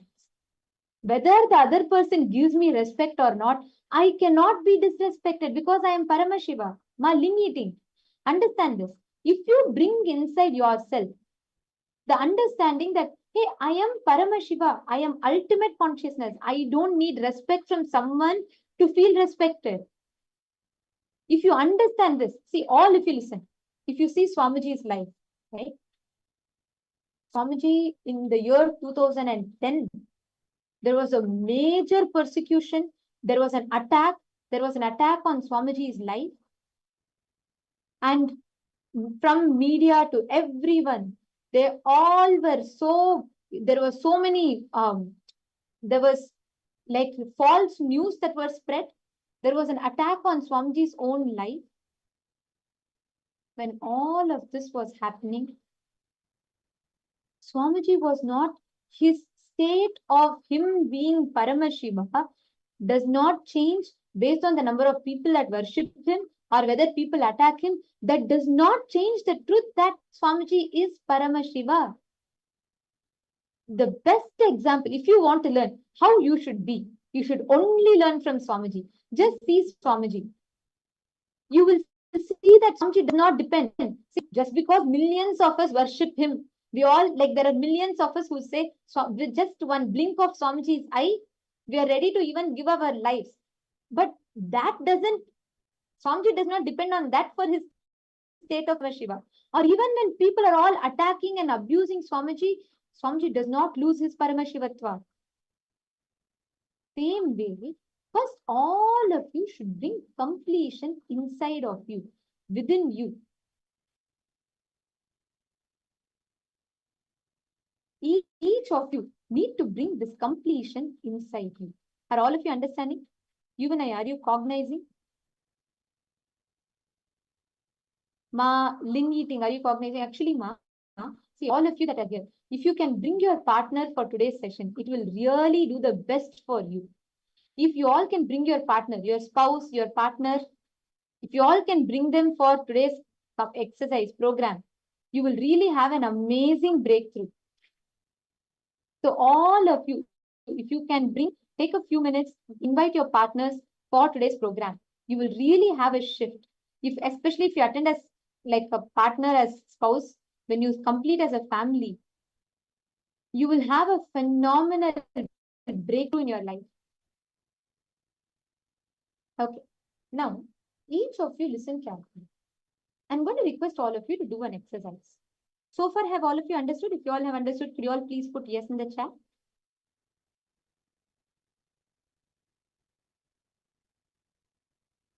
See, if you understand the other person is nothing but a reflection of you, your partner reflects the same powerlessness as you. Like how you are looking for love, your partner is also looking for something from you. If you understand this, it is the spiritual strength for you. You just know how the other person is going to behave. You just need to understand who he is going to reflect or she is going to reflect. And you will know how to handle that part. That's all is the secret to successful relationship. If you understand, for example, if you understand the other person is a reflection of you, your partner. If you understand when you want love, how you behave, when you want to be alone, how you behave, same thing your partner is reflecting. If you understand that, you will know how exactly you need to handle that part. When you know life cannot be destroyed, when you know nothing can touch you, you will start loving and being compassionate with everyone. Wow, actually, I'm just feeling so, even to repeat these words of Swamiji's, it feels so phenomenal. How many of you are understanding this? If you cognize it, if you understand this one principle, you should know nothing can be removed from you, nothing can affect you. You will really start loving people. You want to give true love, right? You win. You had asked, you want to give true love, right, Aya? Listen, sit now. Come to the understanding that nothing will be destroyed. Your life cannot be destroyed by anyone outside you. You cannot be collapsed by anyone outside of you. Come to this understanding first. Just because your partner breaks up with you does not mean you're collapsed. Just because your partner is loving you does not mean you're really loved. You are Paramashiva. Come to that understanding. Atma Jyotikaya, you also sit and write this exercise on. Vidyarupanaya, for the click that you had, you should by now take sannyas and you should be only in relationship with Paramashiva. You should not be stuck in human-to-human relationship. Come on. You've already understood the truth. You've already clicked with the right point. From all the points Swamiji told, you click with the right point. So don't wait for the next 50 years for you in human relationships and trying to gain fulfillment from that, and only to realize then you only wanted Paramashiva all your life. Vidyarupanaya, take sannyas. Experience sannyas.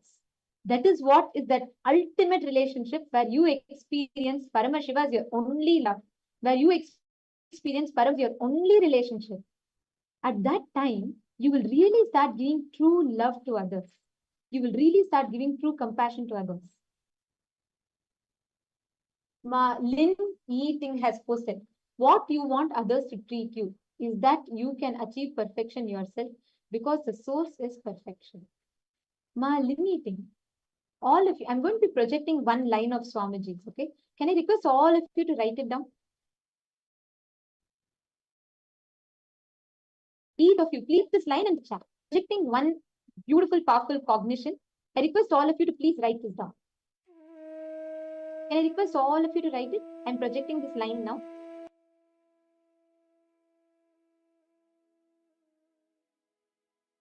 Please, can I request each of you to write this down?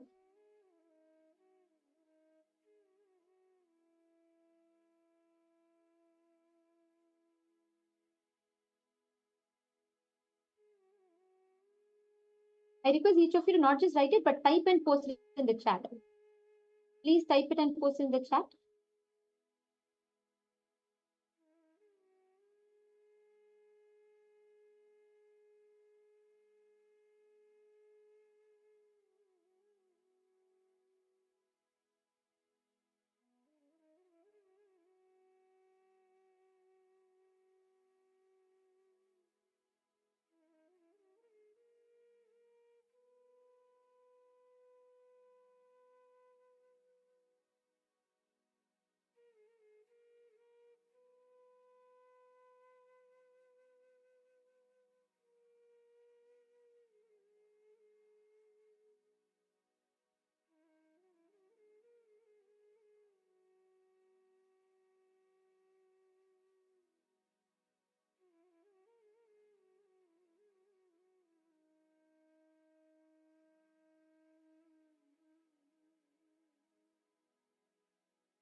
Hope all of you have finished writing.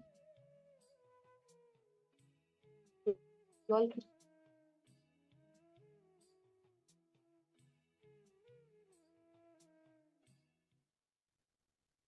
Yes?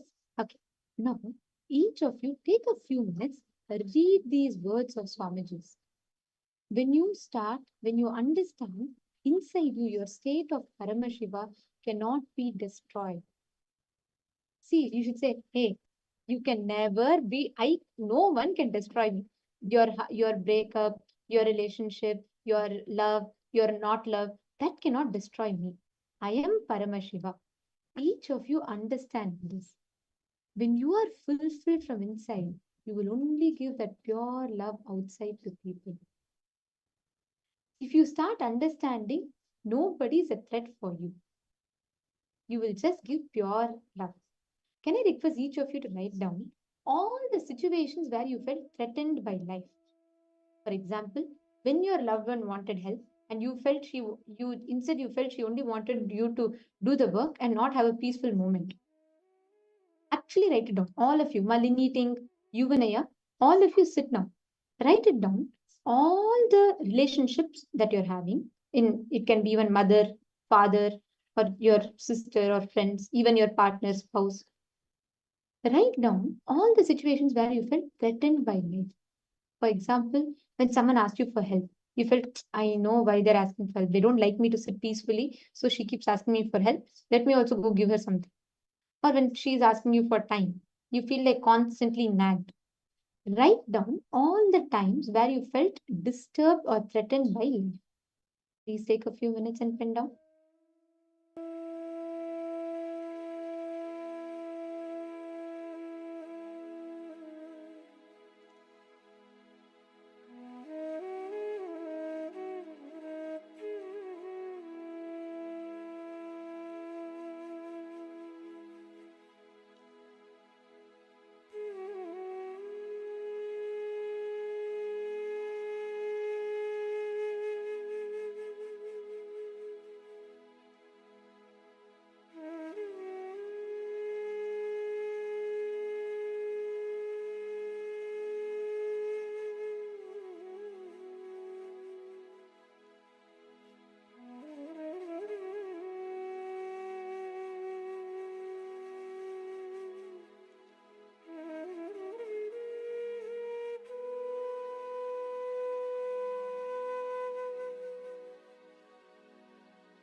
The first step.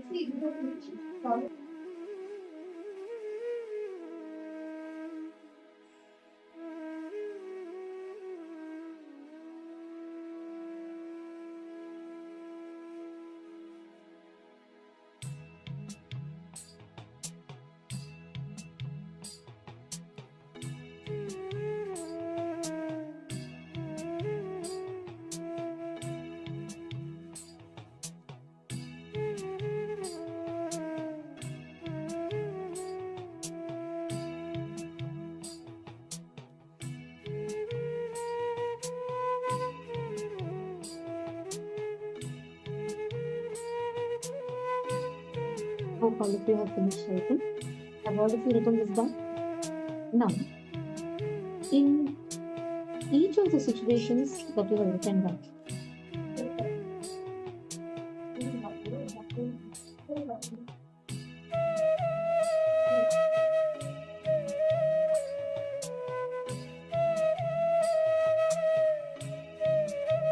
I request all of you sincerely to look in and complete in every situation that you have written down, wherever you feel threatened. Look in and complete all those aspects.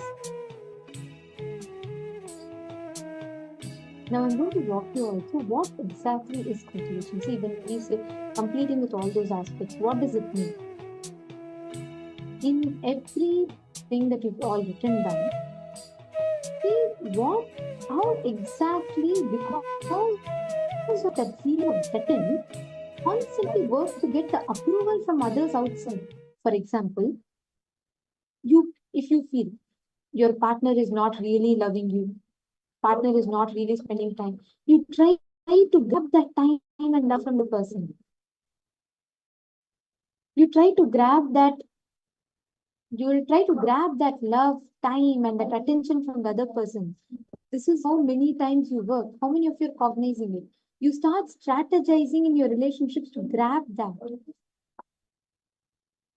If you understand, if you cognize in your life how you lived, go back to the earliest incident where you first felt threatened by life.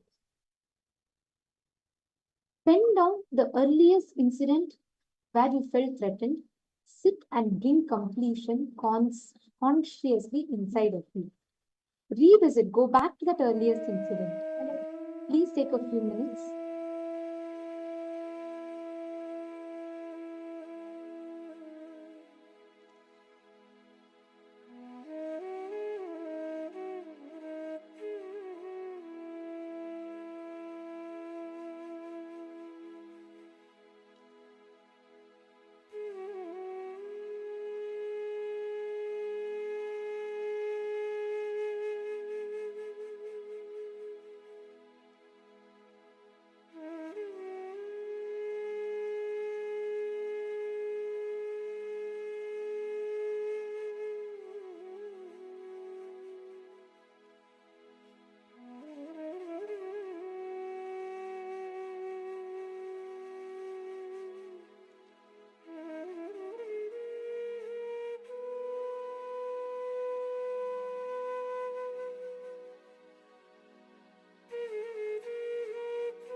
Please relax. Have all of you finished writing down? Nithyananda, Ma Mahagopriyananda, Ma Sri Lingan, and Ma Esther. See, don't you sit and sincerely complete, you will start having a breakthrough in life. If you just complete with the cognitions, powerlessness, pain that you carry inside of you, you will start having breakthroughs. You just need to become aware. See, becoming aware of your blind spot. What now all of you are writing down is called a blind spot. If you become aware of your blind spot, automatically you will start dropping from all that suffocation that you may be carrying within you. First, complete with the blind spots that you're carrying. Getting it? So sit and complete with this. And actually, this will lead you to having an amazing shift. If you understand the right cognitions, what makes you have the kind of reactions or responses in life? What makes you have the kind of constant patterns-based response in life? You complete with it, automatically you'll have a shift. Actually, now we're all going to do a very powerful meditation process. Chinese theme, all those who are here from China, the Chinese world participants, I know it is night for you all, and it's beautiful to see so many of you sitting sincerely and listening, whether it is Atma Jyotikaya and whether it is Yuvin Chingaya and Wu Ji Ma Nithyananda, Vidirupanaya, Mashurni Durga, Yan Hui Jing, Li Lingo, and Have We Chen, Wong Kalili, Chen Dixuan. All of you are sitting here so sincerely. Lin Yeating. It is beautiful to see each of you sitting here sincerely. Why don't you all go grab a cup of coffee and come back before we enter into meditation? If you are sleepy, if you're tired, just go get coffee, because this meditation is going to be a little long. It'll be 30 minutes or so. But you need to be fresh for this meditation so you actually experience the best results. And Atma Jyotikaya, how is your dance school happening? How is your dance career and dance school happening? Have you manifested what you wanted to manifest? I remember you came a few Paramashivoham seasons back. So how are you manifesting your dance school, the dance career? How is it happening for you?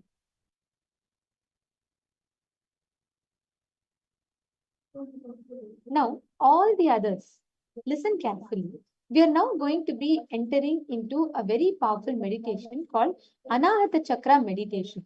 This will help open up your heart center to start experiencing real love, true love. Okay? Ma Yan Hui Jing. Ma Yan Hui Jing. I'm seeing you sincerely listen. Jin Yan Hui. I'm seeing you sincerely listen. Can you type out the understandings you're having? I want to make sure, Seema, Swamiji has given the most powerful techniques.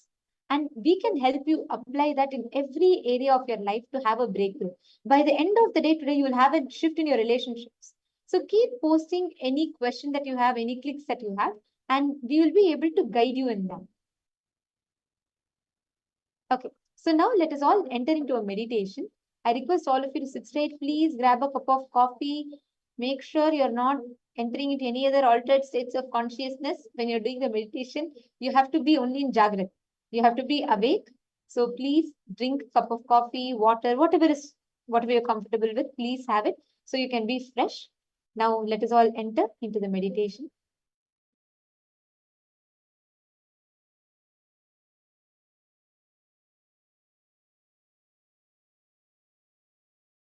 So now, let us work on the Anahata Chakra, the heart center, to center yourself into the being.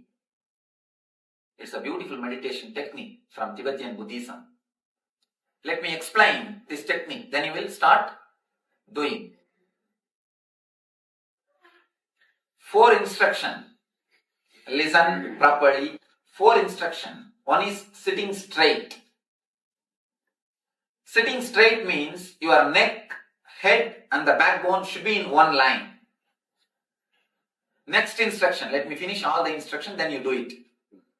Next instruction, closing your eyes. When I say close your eyes, I don't mean close your eyelids. I mean something more. Now, as on now, when you open your eyes, you see all these things. When you close your eyes, you see all these things inside TV. Inside there is a TV going on. You see everything inside TV. Don't do that. When I say close your eyes, I wanted you to shut the visualization portion. I wanted you to shut the visualization or seeing the things inside. How to do that? Whenever you close your eyes, you can always see the eyeballs will be slowly moving. The movements of the eyeballs will be there. Don't do that. Just give pressure from inside so that the eyeball movement stops. Feel, visualize as if both eyeballs are becoming like a stone. Just for 60 seconds, not more than that. Just for 60 seconds, feel both eyeballs are becoming like a stone. Understand all the 4 instructions. First, sitting straight. Next, closing the eyes. Third, humming from deep stomach. You need to hum. Just do the humming. Let your lips be closed.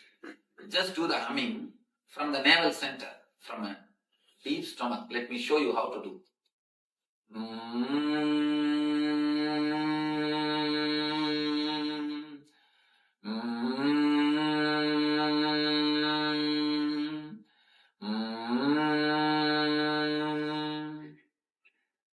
As deeply as possible, as loudly as possible, as lengthily as possible. Just give pressure from inside so that the eyeball movement stops. Feel, visualize as if both eyeballs are becoming like a stone. Just for 60 seconds, not more than that. Just for 60 seconds, feel both eyeballs are becoming like a stone. Understand all the 4 instructions. First, sitting straight. Next, closing the eyes. Third, humming from deep stomach. You need to hum. Just do the humming. Let your lips be closed. Just do the humming from the navel center, from a deep stomach. Let me show you how to do.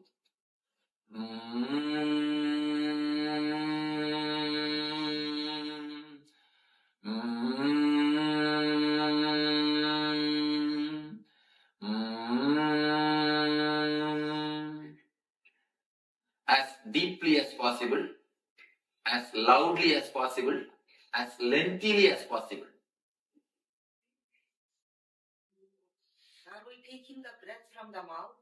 Only from the nose. Only because we were opening it and You see, when you open the mouth, body takes the whatever is necessary. Actually, when you give the gap, breathe goes only through the nose inside.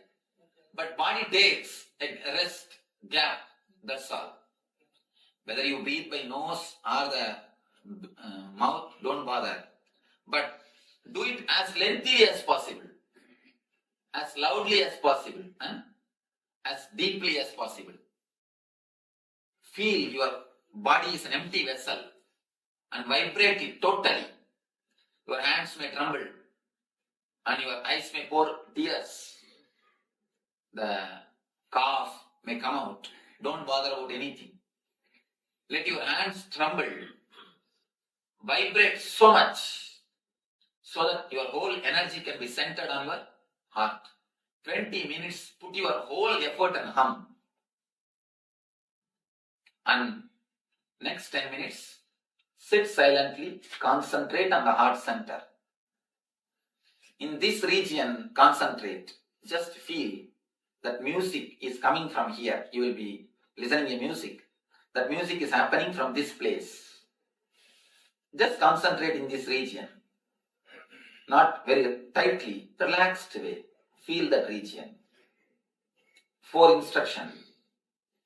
Sitting straight, closing the eyes, humming 20 minutes, silent sitting 10 minutes. That's all. Yes. When you close the eyes, do you then usually you visualize something or the other? What we should do at that time? Humming time. Humming time, you concentrate more on humming. Don't allow the mind to work. Increase the sound of the humming, your thoughts will disappear into the humming. If the thoughts appear, again increase the sound, increase the sound of the humming. Thoughts will disappear. No other visualization. Just feel, you can visualize as if you are an empty vessel and vibrate. That's more than enough. You said the humming should start from the navel? Yes, as deeply as possible. But concentrating on the heart chakra? And that is last 10 minutes. First 20 minutes, no concentration. Just hum totally. Became humming, vibration totally. Any short humming, just once again, that when you do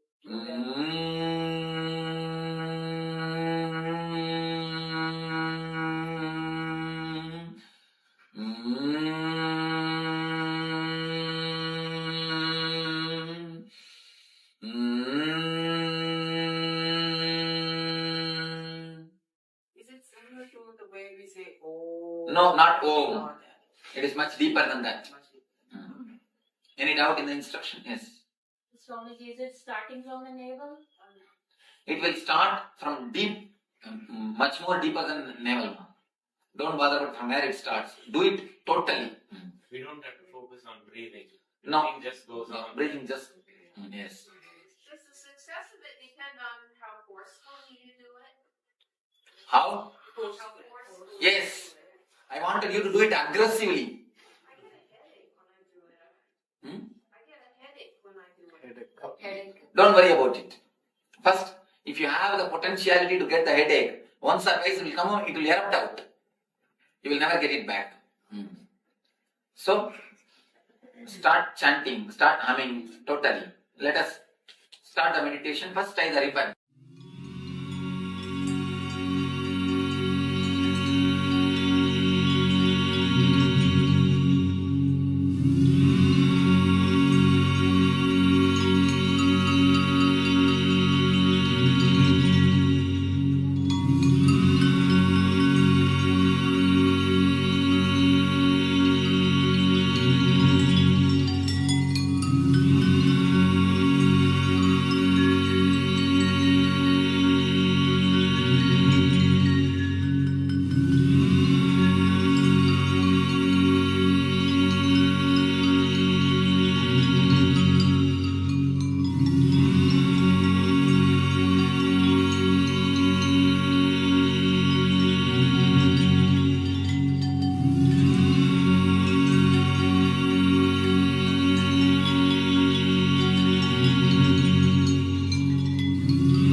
Please settle down.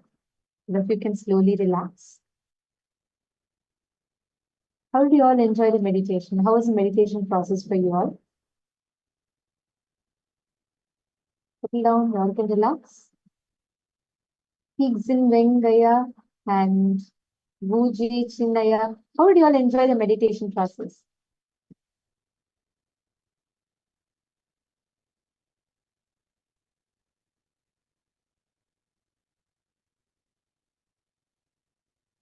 Atmajatikaya, you're working to manifest. Okay, you have said, I think I will go to the master soon. I will manifest SJP. Come on. Why do you want to see? You can become SJP, but what I will tell you is you should just become a part of Kailasa. See, it is like you can, wherever you are, you can become a Sarvajñapita Yajaman. But knowing you, knowing that you have been waiting, you want to experience living with Swamiji, you should just become a sannyasi. You see, waiting to manifest funds, it's like you want to first earn money, then you're going to manifest funds, then you're going to become SJP. It is going to take time, but you have a straight path. Swamiji will say, right? The shortest cut between 2 points is a straight line. You want to come to Swamiji, you have a straight line. You just take sannyas and become a part. You don't need to wait for you to work, be under some other boss, work, earn money. You can, but it is going to take time. So, Atmajyotikaya, you should just come and become part of Kailasa as sannyasi. What for you waiting? See, I know how much you love Swamiji. The moment you just connect to Swamiji, the experience that you have had with Swamiji, your whole face just lights up with a beautiful smile and you're like, yes, you want to experience Swamiji. Then why are you waiting? Your intention is that you have the path, you have the destination, you just need to start your journey. And sannyas is that journey.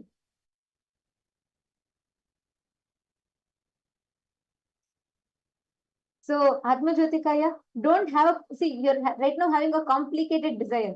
You are wanting to come to Swamiji, but you have complicated the desire by trying to first earn money, then manifest SJP, then make it to Kailasa. No, you have a shortcut, which is the straight path.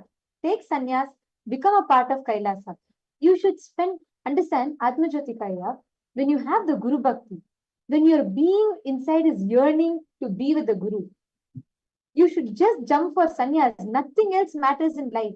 See, for you and Vidyarupanaya, for both of you, nothing else matters in your life. Just come, take a jump to become part and become a sannyasi. That's all.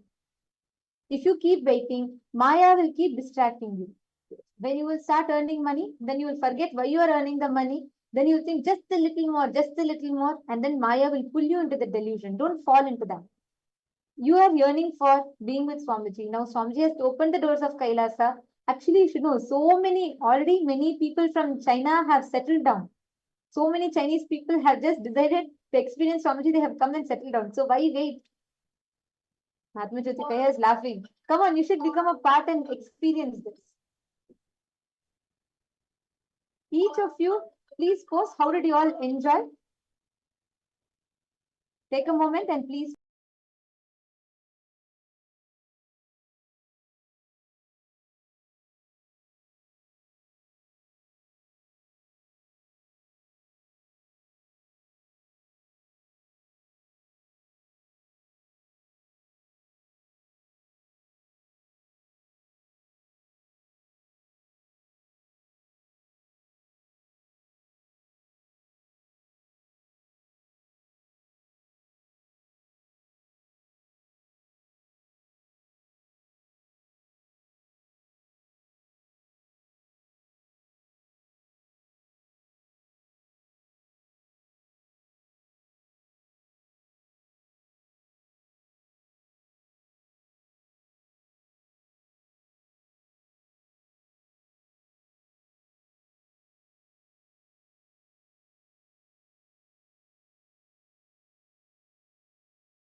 Nithyanandam, sorry for the technical glitch. Okay, with Vidyarupanaya and Atma Jyotikaya, both of you tell. What are you both waiting for? You both should take the jump and you should be a part.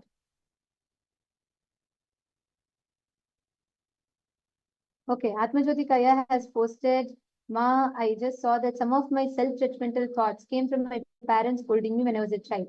And then he experienced such an experience. What should I do now? See, it's a very beautiful question. I'll answer it. Your incompletion, for example, all of you listen carefully. And Vidyarupanaya, you also post what you understood. And Vidyarupanaya, when you clearly understand all other human-to-human relationships are ways, only Paramashiva's ultimate relationship, then you should start the journey towards that, right? What are you waiting for? Okay, so Atma Jyotikaya, I'll tell you the answer for your question. Listen, it is like, I'll give you an example, okay? Let's say a 7-year-old girl. She's in a class. The teacher is asking, who's the, oh, she's asked, okay, the teacher is asking spelling for apple. And then she's telling a wrong spelling. And everyone are laughing. That experience where the teacher scolded her, it will create a deep fear in her that, oh God, I should never speak in front of people because everyone are going to laugh at me if I speak. Everyone are going to make fun of me if I speak. Better let me not speak. 7 years, it's a small child, right? But at that time, she might have had this experience. Even when she becomes 40, if she doesn't complete any meeting, she might be a CEO having her own job, still she will have the fear to speak in front of people. Same way, what you have posted. You have posted some experience that has happened when you were young. Understand, your parents are not, I'm not saying they're right or wrong. See, Atma Jyotikaya, I'm not addressing whether your parents are right or wrong. But some experience would have happened when you are young. Whatever your parents told, forget about it. But you are holding on to that incompletion and creating that suffering within you. Are you understanding? Your parents telling after that so many years have passed, but you are holding on to that judgment about you. You need to drop. You have the power. Swamiji tells a very beautiful statement. Pain is inevitable, but suffering is your conscious choice. Pain is inevitable. In life, you are going to have pain. People will, all that situations are going, when I say pain, situations like that. It will happen. But the suffering you go through is your choice. Understand?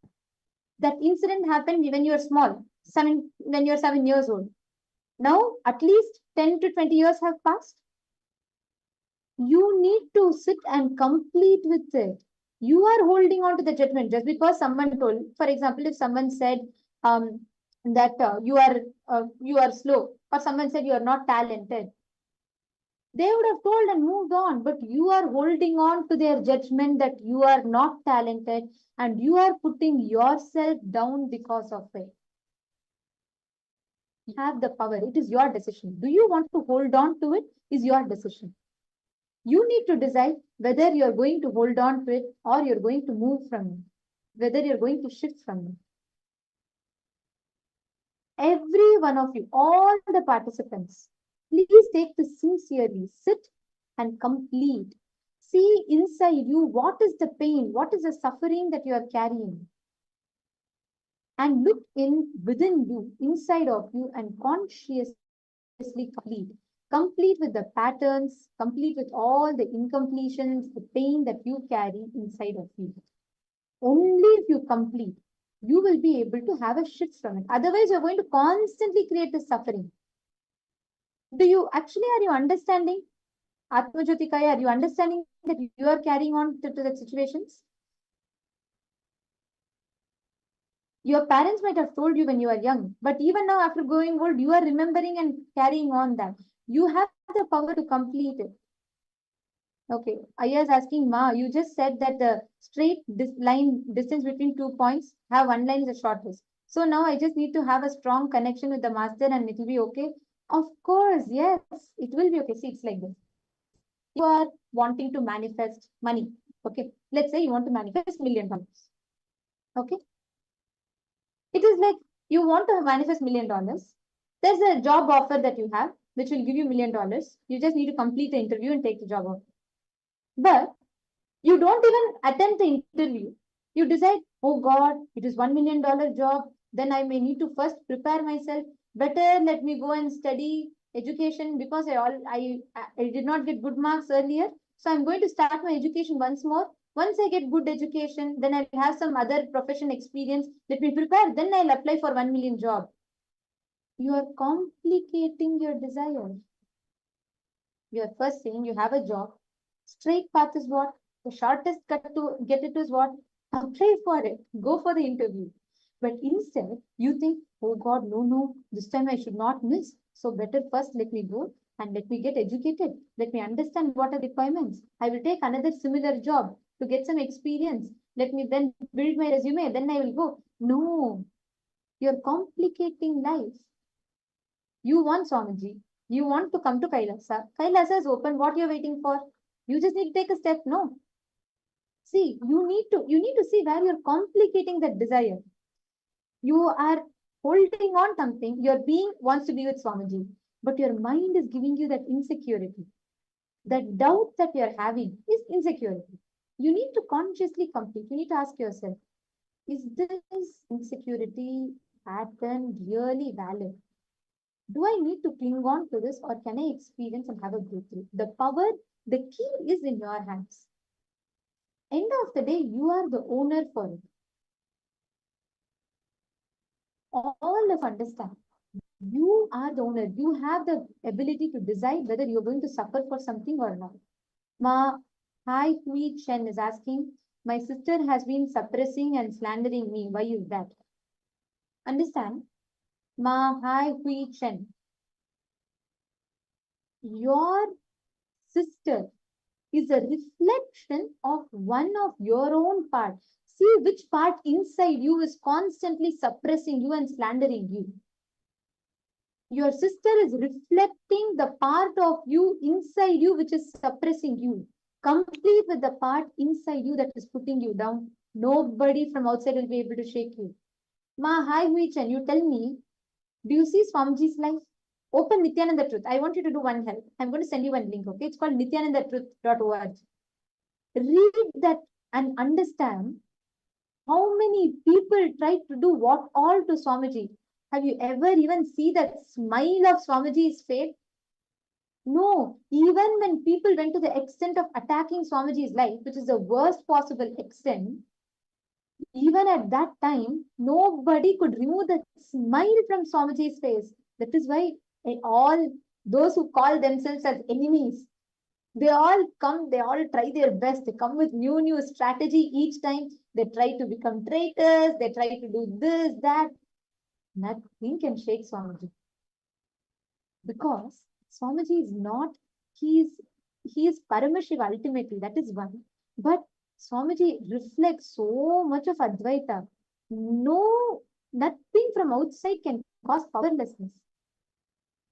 Ma Ha Hui Chen, please sit. Look in. What part of you is putting you down? Sit and complete with it. Only when you complete. See, you are saying your sister has been suppressing you. Which part of you is suppressing you? You should see that. Some part of you is constantly putting you down. Address that. Why? Which part? Why are you allowing yourself to be put down inside you? If you complete it, let's say even if you feel, even that situation happens again, your sister will not be able to shake you. If you are complete, if you stop putting yourself down, nobody from outside can reflect you. Same thing to you. Atma Jyotikaya. You see which part of you is putting you down. Your parents scolding you, your others telling something about you is not the actual reason. Can you tell me what is the exact word that causes hurt? Like what exactly is the incident? If you can tell, Atma Jyotikaya, since you're asking for detailed help, if you can tell me the exact situation where you're feeling down, I'll be able to help you complete with that. Because Swamiji has given clear techniques for it. So if you can post it, I will guide you more detailed in that. Ma Mahal Chen. Are you understanding? Does that answer your question, ma? Is that clicking with you?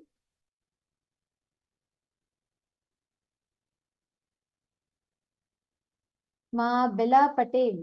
Nithyanandam, I have been noticing over the last few days you've been attending the program, listening through the day. And when you get a chance, right, if you are having any doubts, any questions, or even your clicks, keep posting that in the chat now. Nithyanandam, Ma Lita Sege. Nithyanandam. Okay. So far, are all of you understanding and clear?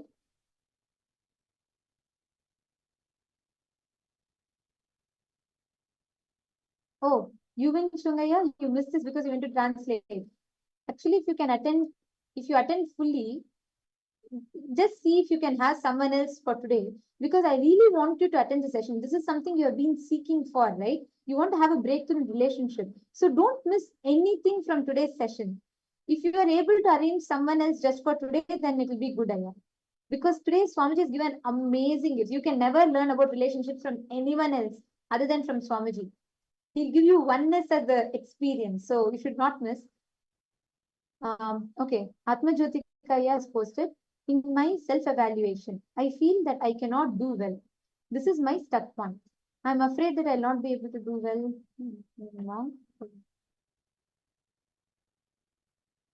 Okay, understood. Listen, Atma Jyotikaya, listen carefully to this. I read your full message. I understood what you posted. Now, sit within you and write down, what are you afraid of? See, when you say not being able to do well, in terms of what?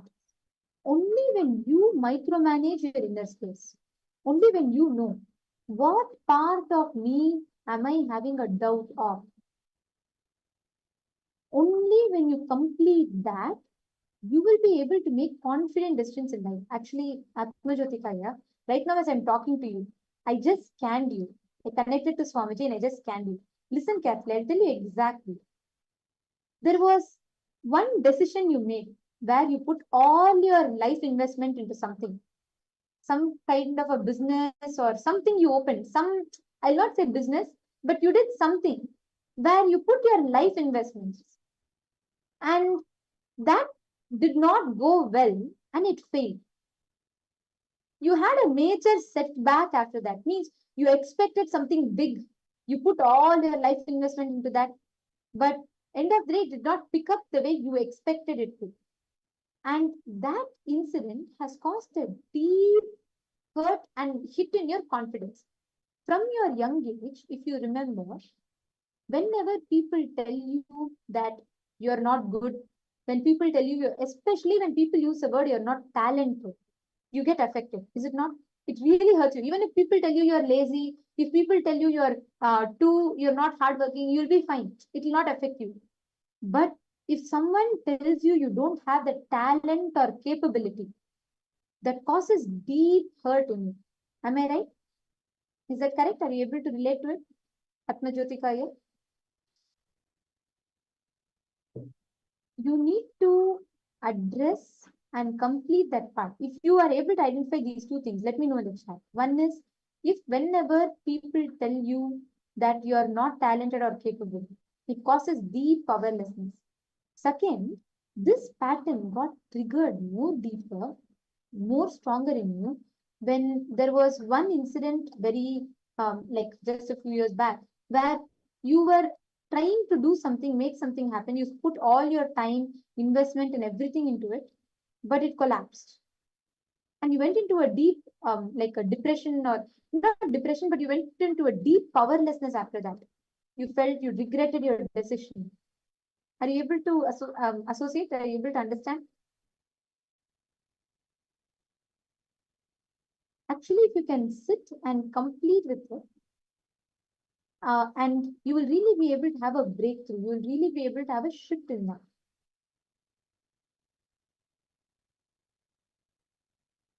If you're able to understand, post in the chat here. Do let me know. And understand, today in the exercises through the program, sit and consciously complete. When you complete with it, you'll be able to have a shift. First, forget. See, listen. Sannyas is not something that happens by logical planning. When you take a big decision, always your mind will give you insecurity. But first, what you need to do is you need to sit and write down, complete, complete with the pattern of feeling insecure. What is making you feel like, oh God, what if this is happening? What if that is happening? This is not meant, and what if I fail? There is always going to be a what if, but you cannot make your life decisions based on that.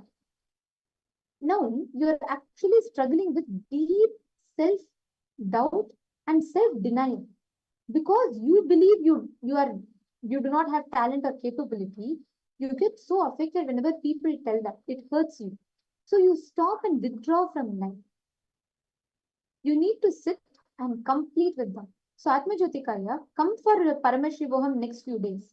Let us work deeply into that pattern. Tomorrow, Swamiji will be revealing deeper into the principles of your identity that you carry. And day after tomorrow also, it is going to be working on deeper levels. So come for the next few days for Paramashivoham. Complete, you will automatically manifest sannyas. And I'm telling you, yeah, really I'm telling you, sannyas is your purpose.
Nitya Paramasukadam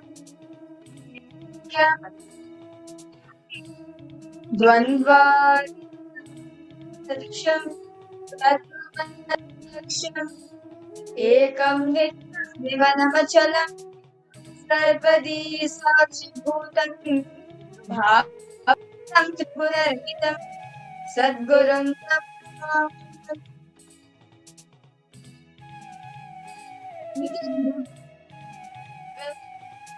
single participant, all viewers watching us live from various different social media platforms to the Paramashivoham Bhaktis as all celebrating the auspicious advent of the Swamiji, right? And we are, as all the Paramashivoham participants, and all of you had a very big day today where all of you were learning various secrets of relationship. How do we manifest a good relationship in our life? Can I request all participants to post? Are we audible for all of you? Nithyanandam, Yogesh Goyal, Teresa, Ma Kylie Wong, Ma Yuan, Nithyanandam, one of you, Jeremy Aya, Nithyanandam, Ma Teresa, Ma Mahasadashiv Priya, Ma Iqbal Banu. Yes, Nithyanandam, welcome all of you for the Jayanti. Yes, all of you. The countdown has already begun. Ever since the Brahmotsavam started, the countdown for the Avatar Dinotsava, the 48th Avatar Dinotsava, 2 days away. 25th is Jayanti, the Nithyananda Avatar Dinotsava. And during these few days, small as these few days, even Paramashiva Bhakti and also experience the Paramashiva Jnana and Paramashiva Vijnana. And the last few days has been elaborating on the Shiva Sankalpa Upanishad, where and it's and beautifully Swamiji explained how you can manifest anything, your reality. You can manifest it through your mind, and everything you can manifest through your mind, and your mind can even access places. No, that is the power of your mind. And very beautifully, especially in the recent satsang, which all of us were listening, right? So, our mind's capacity is anything you want for understanding this. Because a very big, very powerful revelation Swamiji revealed how our mind has the ability to you want. We'll give you an example, right? How many of you have experienced this? That even in your dream, you're scrolling through social media. How many of you experienced this? That while you are sleeping, you're media. Yes, like you're dreaming, but you see yourself in the dream and you scroll through social media. How many of you experienced this?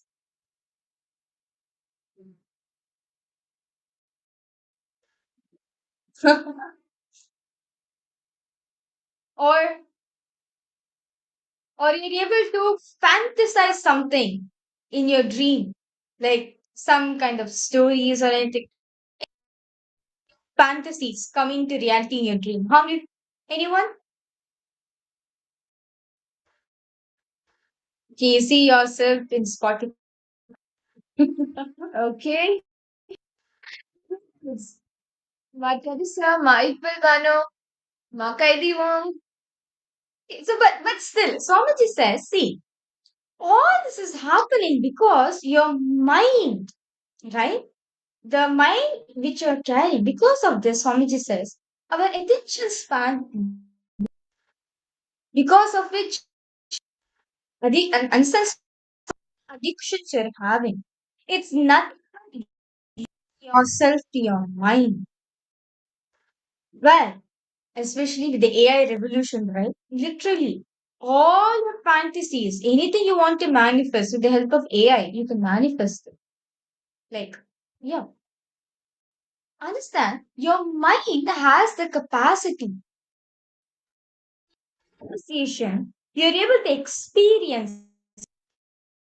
You visualize you are in a you're going for trekking and you reach the top of the mountain and it starts raining and you enjoy the whole breeze over there,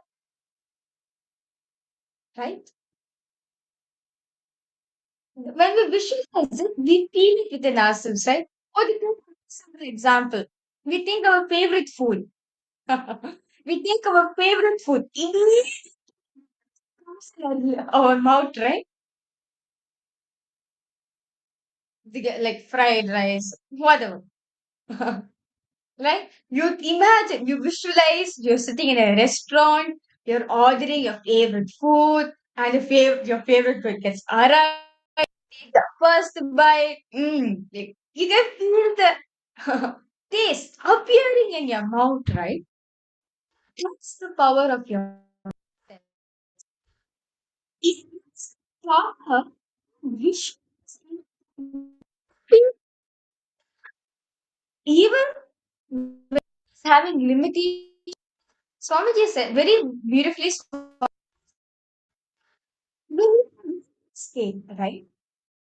When you're liberating state, your mind can only comprehend to where your body can comprehend because every right state, what you call what all of us what I hope all of us are in right state. This is right. Because your body is awake. Our mind also thinks to that limitation. You know, when you are, that's what Swamiji says. Actually, your attention span increases. To give an example, when we all listening to satsang, right? When Swamiji is revealing something, when Swamiji is giving a satsang, you'll have intense listening, right? Yes. To the yeah, like there's no inner chatter. There's no inner chatter coming on, right? How many of your experiences? Right? Pure silence. At this point of time, your attention span increases. It's cognizing.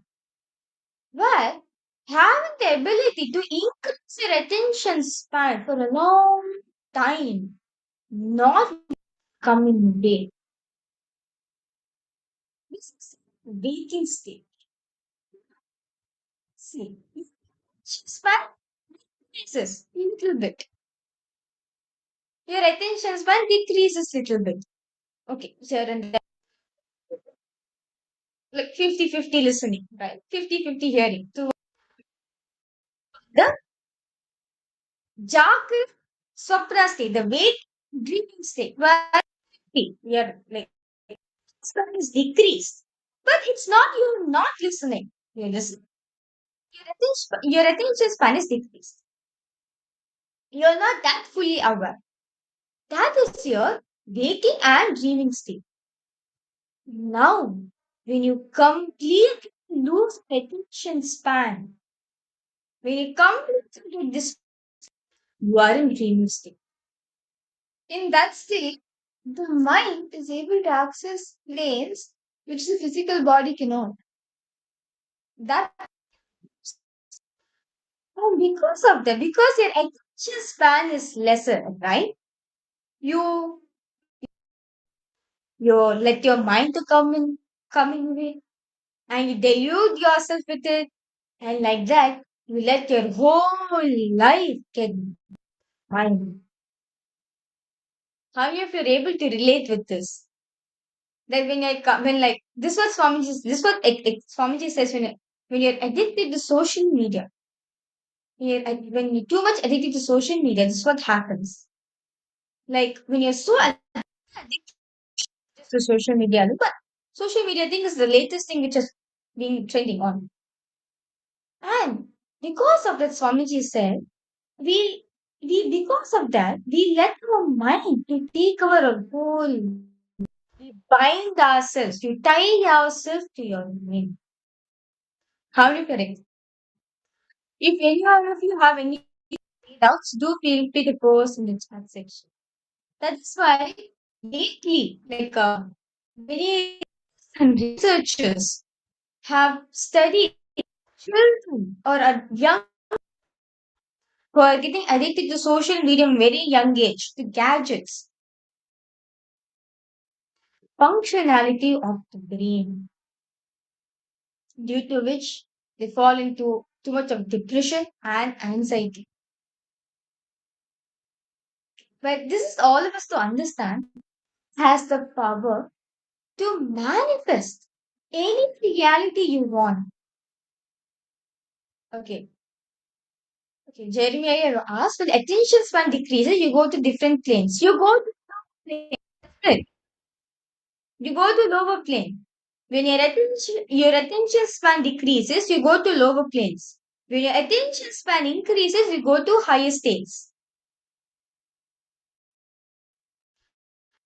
State, your attention span is one level. Below that, in the dream state, your attention span is much lesser. And that is when, in that time, your mind acts, even your body cannot. And all of that is yes, dreams, nightmares, and everything else. Fortunately, we bind ourselves in this and we suffocate ourselves. That is what Swamiji is saying us to come out of, to stop suffocating ourselves by having conscious cognizing, by having conscious cognitions. How Swamiji revealed to do the samyama for conscious cognizing, going to the space beyond the atmosphere where there is no gravitational pull and experiencing the sound of Dhvani, the cosmic sound. How many of you are able to do that? Do the samyama? Yogesh Goyalaya, Jai Shivpriya, Ma Kylie Wong, Ma Iqbal Bano. Were each of you be able to? Were each of you able to do the samyama? Actually, maybe do the samyama. That's right. When you have time, do the samyama. You with yourself, close your eyes, visualize yourself. You're beyond Earth's atmosphere. You're in space where the gravity pull is not there. Where you experience the pure sound, that pure unstruck sound of the cosmos, the anahata dhvani, right? The pure silence. This understand where you meet, where you feel you're going beyond this whole atmosphere. Actually feel that the unstruck sound, right? The dhvani, the soundless sound. You'll experience that in your inner space. You'll feel so much of completion to start happening in you. This is what sound we make conscious cognizing that all these samyamas are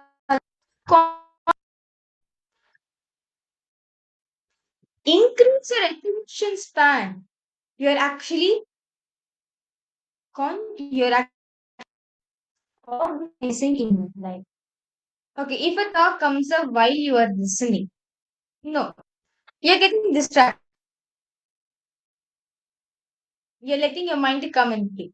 Just completely see, answer Swamiji says, just the pure space of unclear. Beyond, just feel you're beyond this earth. Everything. You're beyond the gravity pull and sound of the anahata dhvani. That sound in you. Okay, see, Jeremy, I have asked you, if a thought comes up while listening, continue to do the process. Yes.